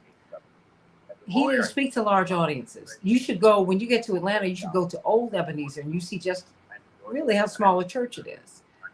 And he didn't speak to these large audiences. No. People romanticized it, and they think that he just, you know, that he was before, and Reverend James Bevel and Hosea Williams and Reverend C.T. Vivian and Reverend Wyatt T. Walker and Andrew Young and all these people, and even Reverend. We have been. Miss Jackson? Yes, hon. So, just as a heads up, we do not have Attorney Hoffler and the Reverend. They dropped, so just to let you know. Yeah, no, Attorney Hoffler had to run, take a phone call. She might. Yeah, no, I just want to make sure that you know. No, she let me know. And then Attorney Connolly, she still isn't picking up. So I don't think we're gonna be able to get her today. Okay, you can let her go. But Attorney Hoffler, just so that you know. That are trying to call in. Okay. We have 2 callers that are trying to call in. We have Stephanie from Kankakee, and then we have L. Stanley Davis. He wants to take you up on your luncheon offer. Okay. Now, very quickly, what I need you to do is call Attorney Hoffler back at about 7:45. Okay. All right. Okay. Thank you so much. And I'll go to Stanley so that he can get his ticket. Andre C., somebody needed the ticket.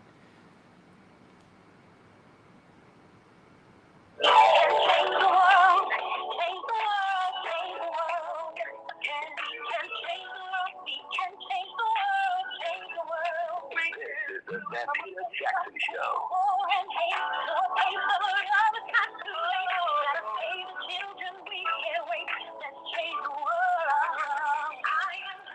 Hey, everybody. L. Stanley Davis. Let me come to you. WCPT 820, the Santita Jackson Show on AM 950 radio. L. Stanley Davis, what's up? You got this ticket. Good God morning to all of the morning stars and to the listeners both in Minneapolis, my friend Gary Hines at Sounds of Blackness, and the Chicago metropolitan area. Yes, I was at the conference yesterday. I saw you. You look absolutely fabulous. Thank you. It was cleaner than Clorox, and that's clean. Oh, bless your heart. You're so sweet. And you are going to be coming to the clergy luncheon. Well, let me tell you, you have to thank Andre Parker. He's one of our morning stars. He wanted to make certain that he bought a ticket to the luncheon. He said, I can't go, but I want one of them. I want someone from the audience to go, and it will be you. Oh, bless you. Thank you so very much, Santita. Let me say this to those, the morning stars who are in the Chicagoland area. I had the incredible opportunity to put names with faces. I met all of the attorneys, Barbara Anwar, oh God. I call her the little warrior. I think you have the spirit of Reverend Willie Kaplan Bevel. And she grabbed her chest. She said, oh my God. She said, you know, someone gifted me 3 of her suits. And I looked at her and I said, well, yeah, you're all about the same size. and then I met attorney C.K. Hoffler, Darrell Jones at the reception for the young lady who's being told she's going to have to go to prison for 5 years. Mm-hmm. That was phenomenal. And I was in tears. No, I was not in tears. No, I was in tears listening to Mr. Aubrey and his older sister talking about how his son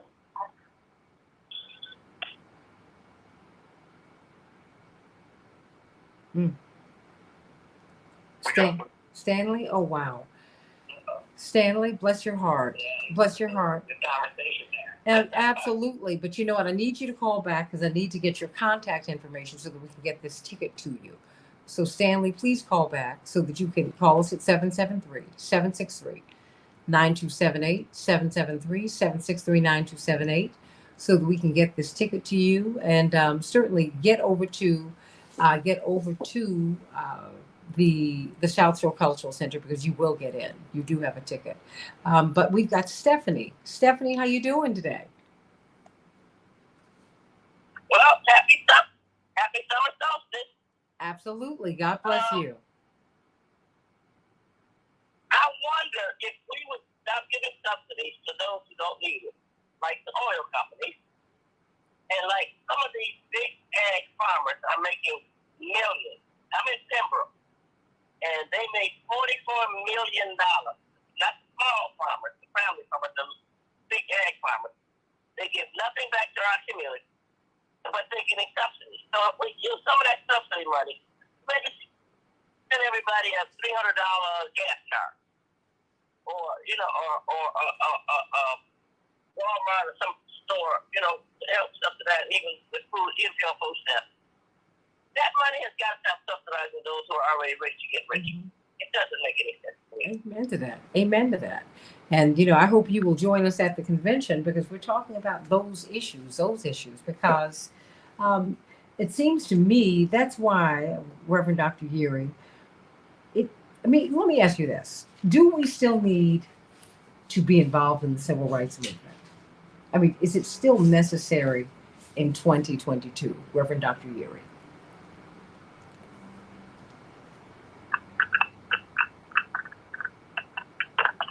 Ooh. Did it drop off? Oh, I guess so. Well, let me go to you, Attorney Sanat. Yeah, I think the civil rights movement is definitely necessary. I think that we have an obligation as human beings on this earth in order to make sure that our voices are heard and that civil rights is shared amongst us. I think everybody has a right to be treated fairly, equally. And I think that one of the things that people forget is that when we are thinking about these issues, international issues, we forget that all of these international issues impact us. For example, you had brought up the gas prices in our grocery. Mm-hmm. The supply chain has been impacted by these international issues. That is why our gas prices are going so high. We have relied on countries to give us certain things, and we give them things in exchange. So, for example, if you're looking for a Sony television or Panasonic television, most of those televisions existed in Japan. And now we're having a supply chain problem. So because of these international issues, it's important for us to be educated right? And advocate for policies that will change things, not only economically for our paycheck to paycheck workers, but also because we know that when we're all doing well, right, then there's less chance of us feeling the pain. But when we're all doing bad, everybody feels the pain. So in that situation, I think the civil rights movement is definitely something that I think you kind of summed it up earlier when you said it's ongoing, but it's kind of changed its message in a little way. And the little way that I'm talking about is actually a big way, in that we all need to focus more on bigger world issues because we all are connected. This pandemic would not have occurred if we were not connected in the way that we are. But the reason I say that, the civil rights movement has always been international. I mean, it was Reverend Dr. Howard Thurman who went to meet with Mohandas K. Gandhi to find out about nonviolent resistance because he wanted to bring it back to the United States. It was Reverend Dr. Martin Luther King. We've always made overtures to our brothers and sisters in the diaspora and to people who have been involved in the struggle everywhere, no matter what their color. What the establishment tries to do is act as if that's not happening. I mean, there's a reason when you go to Belfast, you see. Well, no, but what the thing is, what I'm saying to you is this. Well, no, the thing is, people, they're always going to mute that voice. The thing is, you follow who you follow. Because no, Dr. King was not named. He was not someone who was projected as this great guy. As a matter of fact, he was the most hated man in the country when he was killed. No, but my father used to go on Phil Donahue's show. Every other show was a fight. Because these guys have always been controversial. And the establishment has never been on their side. You should always be suspicious of someone who the establishment backs. So that means they're not backing you. So what I'm saying is, we love Dr. King. Dr. King, in hindsight, after he had been murdered on that balcony in the motel in the middle of poor Memphis, the poorest city in America, poorest big city, when he was fighting for garbage workers, that's what he was doing. So that's why I'm saying we've got to be very careful because we romanticize. We like everybody loved Dr. King. Nobody loved Dr. King. They hated him. And they hated anyone who was affiliated with him. So many people supported him in silence, but he didn't have a lot of supporters. And in the last year of his life, he felt that his time was up. He kept a migraine, Anastasia. He kept a migraine. And I was talking to Andrew Young, Uncle Andy, about it. It's almost as if like the electricity was going out. He would have these twitches. The last year of his life was hell on earth. This is someone who the head of the FBI tried to blackmail out of the movement. And Dr. King said, blackmail me if you will, I'm not going to stop. Yeah, I'm not going to stop. So the thing is, no, I can't wait on the media to project these voices. What I have to wait on you to do is to get up and get to somebody's church meeting or somebody's organizing meeting and do the work. That's what we've got to do. It was Mrs. Amelia Boynton who called Dr. King and said, we're having trouble down here in Selma. She said, they're gonna have to pay attention to Amelia Boynton. She said, Dr. King, we need you in Selma. We got a real problem down here. That's why he went down there. Some nameless, faceless woman we don't even know. It was Mrs. Mamie Till Mobley who said, you know what? Because Mississippi was not going to let her bring her child out. Because, they're like, no, he looks so bad. We know this is bad. And they said, no, we're not going to allow you to take your son. We've already buried him. She said, no, I want to take him home. Well, they said, well, do you promise, you lovely lady, if you take him back, you won't look at him? She said, sure. She got to that train station and opened up that casket and then said, I'm going to let the whole world see this. It's these little people, these nameless, faceless people. And then when we connect to them, that's when things change. I don't know who struck the match in Miami in 1980, May 15th, 1980. I remember that was my prom day, which I was not attending. And they had a riot. They were rioting about the Haitians. They were rioting about living in Liberty City and how horrible the poverty was there. Oh, my goodness. We need this. We need this. Castro was still alive. He I'm sorry? emptied out basically the insane asylum, and the Mario Cubans are how we ended up with so many people with so many mental and Absolutely. challenges. But what happened? But what happened? No, but what? We also have to go back to it's a political. It was a political thing. He was fighting with Reagan. I'm going back to that because we were having a march in Washington, and there were about 25,000 people there, and they called Reverend in the middle of the march. He had to leave his own march and get to Miami because they were not just because the Cuban crisis, the Cuban refugee crisis, had been an ongoing crisis. But what we have been talking about in Chicago was that this Cuban crisis, we got a Haitian refugee crisis. That's what Reverend was talking about in 1980 and before. I was at the World Youth Festival in Cuba in 78 when I was 14. We were talking about that then. None of this is new. Aristide used to stay at my house, Anastasia, when he was just a Catholic priest who was about to lead a revolution. I get it. But when Reverend got to Miami on that Saturday, May 15th, 1980, they were angry not just about the Cuban refugees, they were mad about the conditions in Liberty City. They were angry about the Haitians who were being pushed back into the waters to drown. They were angry about being treated as second-class citizens in Florida. My mother's from South Florida. My grandmama was a migrant worker. My grandmother worked in Haiti. My grandmother worked in Cuba. My grandmother worked throughout Central and South America because she was a poor Black child in the 30s and 40s. Oh, I get it. So when you strike the match, Attorney Jones, it then becomes all of these issues. You might have one thing that lights the spark, but then when you get up underneath, it's a whole lot of stuff that people could be rioting over. People were angry before Emmett Till was killed. But on that day, when they opened up that casket and the world saw him, it was hundreds of years of pain that made Black folks say, now, you know what? Because this is coming out of the Second World War. We were moving toward Emmett Till. Coming out of the Second World War, we were moving. We almost didn't go into the Second World War because Black people were angry about the lynchings and the second-class citizenship. So that's why I say it's an ongoing thing. Let me bring in Attorney Jones.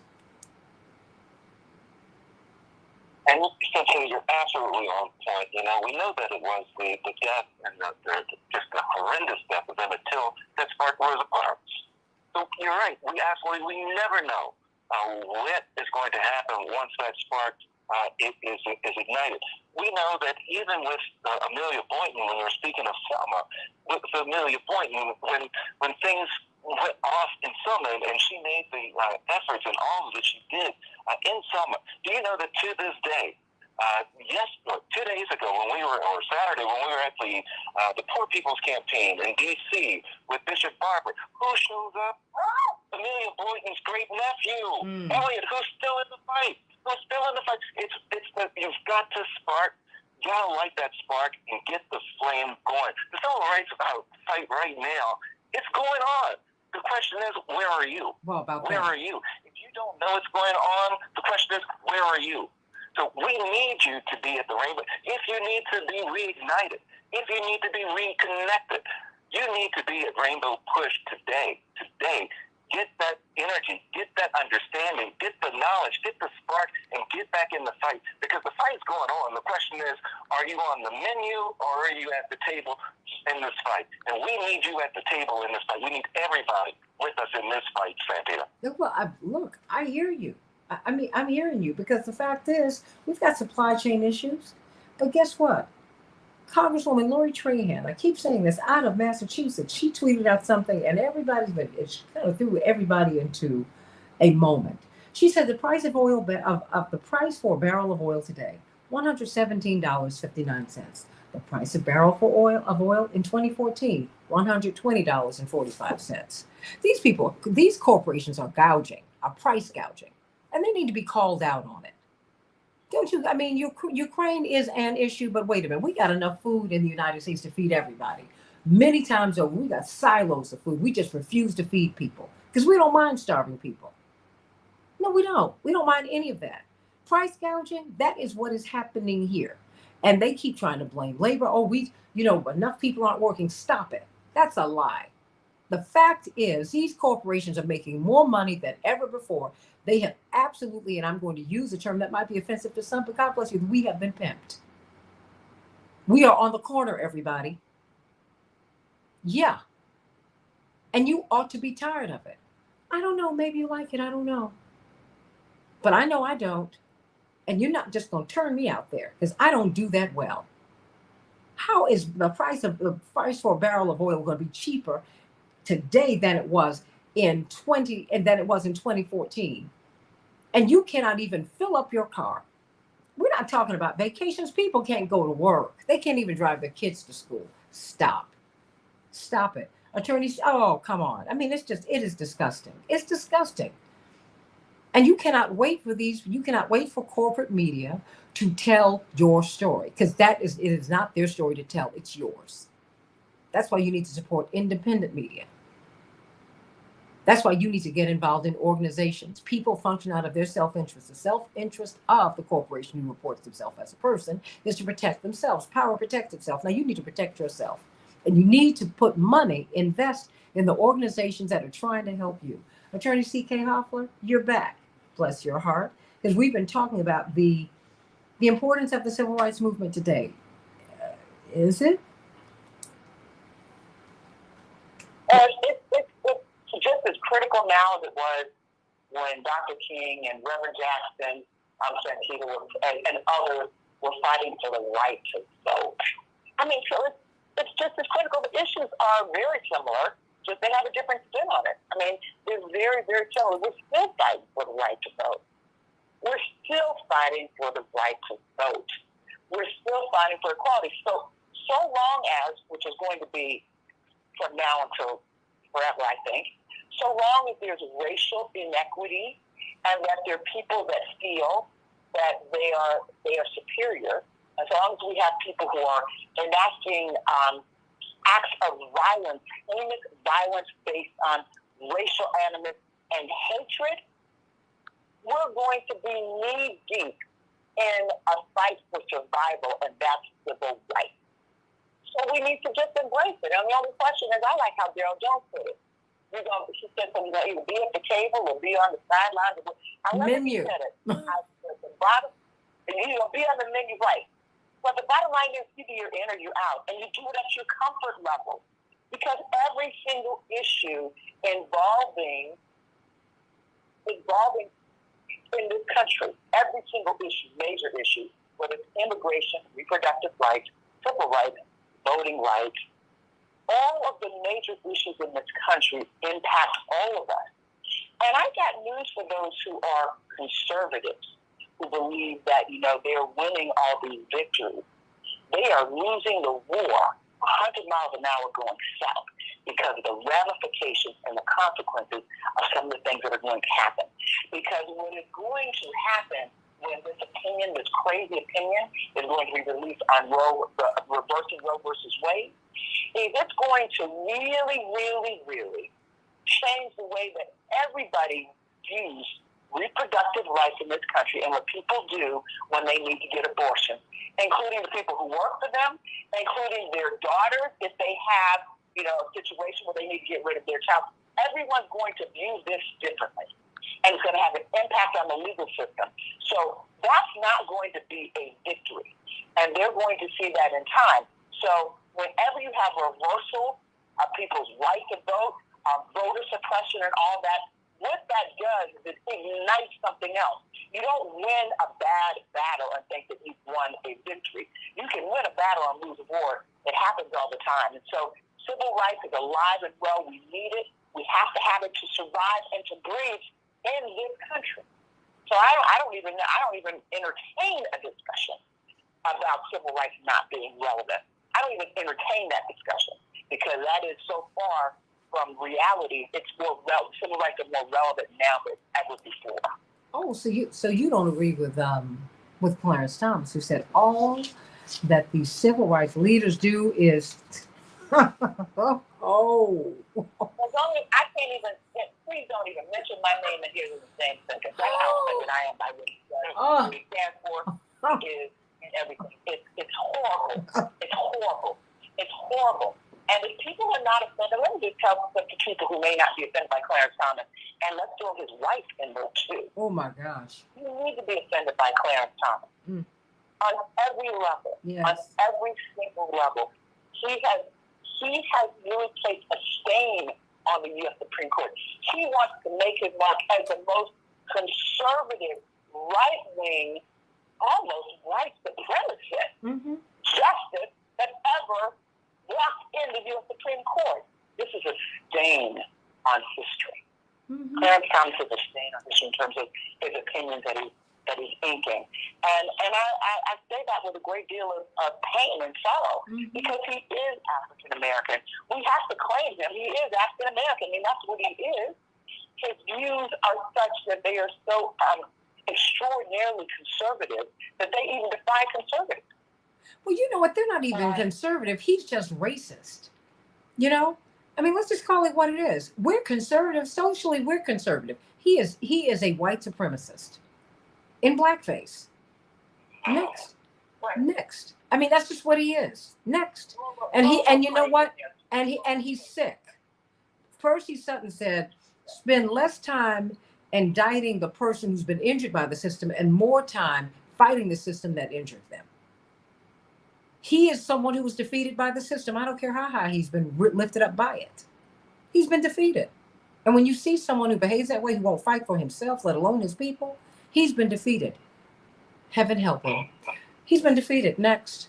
I've got about 20 seconds for everybody. We were trying to get you Erin today. Oh, but she's going to be at the women's luncheon tomorrow. She's one of the conveners. We love you, Erin. Erin, you know what, everybody? I'm going to give this final minute to Erin. Literally 1 minute, Erin. Is the civil rights movement important today, my girl? Yes, and the intersectionality in the civil rights movement is one where we saw yesterday at that amazing voting rights panel with Attorney Daryl Jones, D.K. Hoffler, and LaTosha Brown, and so many others. But there's different layers of the civil rights movement now as we're looking at different generations coming into it. We have intersectionality with disability rights activists, with feminists in a different way, in a different with different issues that we'll talk about tomorrow at the Rainbow Push Convention Women's Luncheon at 12 o'clock. So we have to keep expanding who is in the tent, right? And who is at the table, and all of those evolving concerns, evolving motivations, and priorities. And I was really, really excited to see such a great conversation yesterday about our voting rights and how we need to bring more people to the table in that conversation. And we learn different things from our brothers and sisters in those other communities. And we're stronger for the movement, but we all have to come together. The first part of it is making sure we have all of those voices at the table. And I know Rainbow Push Coalition always absolutely make sure that we have conversations at the table. Well, I'm going to tell you, everybody, get on over to Rainbow Push today to the South Shore Cultural Center at 71st and South Shore Drive. Get on over there as soon as you can. We'll see you over there. Stanley, going to reach out to you so that you can get your ticket. Don't worry about it. And you'll see Daryl Jones. You've been hearing him, but you'll see his handsome face. You'll see the handsome Reverend Dr. Yuri, the beautiful C.K. Hoffler, the beautiful Attorney Anastasia Sanat. You'll see everybody over there. I'll be there too. You'll see Reverend. You'll see. It's going to be great. Everybody remember, vote. The primary is June 28th. I'm going to have a few more candidates on the show to talk about their positions. I've tried to get everybody that I could, but get on out and vote. Go to vote.org to find out if your name has been purged from the rolls, to make sure that you're still registered to vote, and also to find out where you should vote should one of your polling places have been closed. 73 were closed around the city, impacting 120,000 Chicago voters. I love you, everybody. Can't wait to be with you tomorrow, God willing, on the Santita Jackson Show. In the meantime, I'll see you at Rainbow Push at the International Conference at the South Shore Cultural Center in just a few minutes. Love you. Bye-bye. All right. Oh, you got to come to the luncheon tomorrow, Effie. Let me know if you want to come. You got to come. I love you all. Aaron, I'm sorry we didn't get you in. Cosme was trying to reach you. He was very concerned. No, I'm so sorry. My diabetes just tried to kill me yesterday. So Girl, look. Let me tell you. Stop apologizing for that. I didn't want to announce that. Because that's your business. But you know what? I'm glad that you talk about it because you're empowering someone else. Somebody else is struggling with diabetes too, particularly when it's 100 degrees. I would love to. Okay. I mean, because I think that, like I talk about my weight loss surgery and some other health issues that I've had. And relatively speaking, I've not had that many. But I'm going to tell you, when you talk about it, you don't know. You're going to help. Somebody out there hears you. Somebody out there hears you and feels you. And so just remember that. And we're all praying for you. Thank you. It is kind of a shameful thing for men also to have it. So I'm always trying with my doctor about it because the more people can see themselves or try and understand it a little bit more. Yeah. And understand that, it's a tough thing. So always a safe space on your shoulder. Say whatever you want. Oh, Matt, thank you. And you drink lots of water, Matt, up there in Minneapolis, and give everybody my love up there. I'm trying to get up there to do a show in Minneapolis, St. Paul. It won't be long. And I'm going to need to work with you on that, okay? All right. One love, one love. I'm with you, John. Hey, Ms. Jackson? Yes, sir. Yes, hon. Did you want to take Anita's call? Yes, I will take it now. Thank you so much. Let me get her real quick. Anita? Okay. Why don't you give us your comment, sweetie, before we have to go? Yes, dear. Gas prices are falling a little bit. If there's price gouging, Okay, I need you to, Cosme, I need you to bring down the radio station. Okay, now. All right, go, Anita. if price gouging is happening, I want the $40 billion back from Ukraine. We have to take that and take care of ourselves. We fought for civil rights here and democracy. Other countries can do the same thing. I can't help when I can't help. I helped for 500 years. That's enough. No price gouging. Oh, it is price gouging. It's a real issue. That's what these people are doing, and they have the support of the corporate media in telling us that it's labor's fault. It's not labor's fault. These people have, many of these pharmaceutical companies were in trouble before the pandemic. That's real. Moderna in particular, they were in deep, deep, deep trouble. And they were in trouble in the 80s, which is why President Reagan signed into law our inability to sue them, because they were getting sued so much, they were financially imperiled. We need to know what the deal is. And if you want to be free, unless you want to be the subject in a monarchy, if you want to be free, you have an obligation to have this, to get this information, to know it, and to act on it. Nobody's going to spoon feed you. If you're going to be someone's child, they're going to treat you like that. And you will have no rights. Because adult children have no rights. They are dependent upon someone else. And you don't want that. I hope you don't want that. Oh. So I thank you for that. Anita, I thank you for that. I wish you were in Chicago to work with us on this campaign.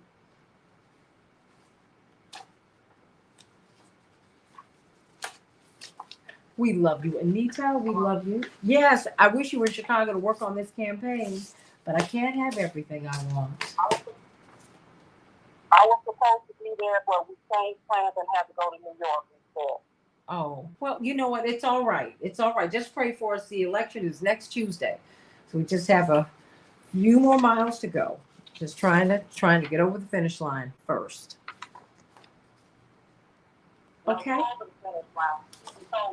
He wants it clear to him with all those negotiations for nuclear war, or he said he's done. He's going to just do what he has to do. So they better listen to Reverend Jackson this time. We're in danger now, for real. Of course. But these people, they like danger. Bless their hearts. Just crazy. But I They can go play somewhere else. I hear you. And you know what? And stay right there, Anita. Stay right there, because we're the ones who are in charge here.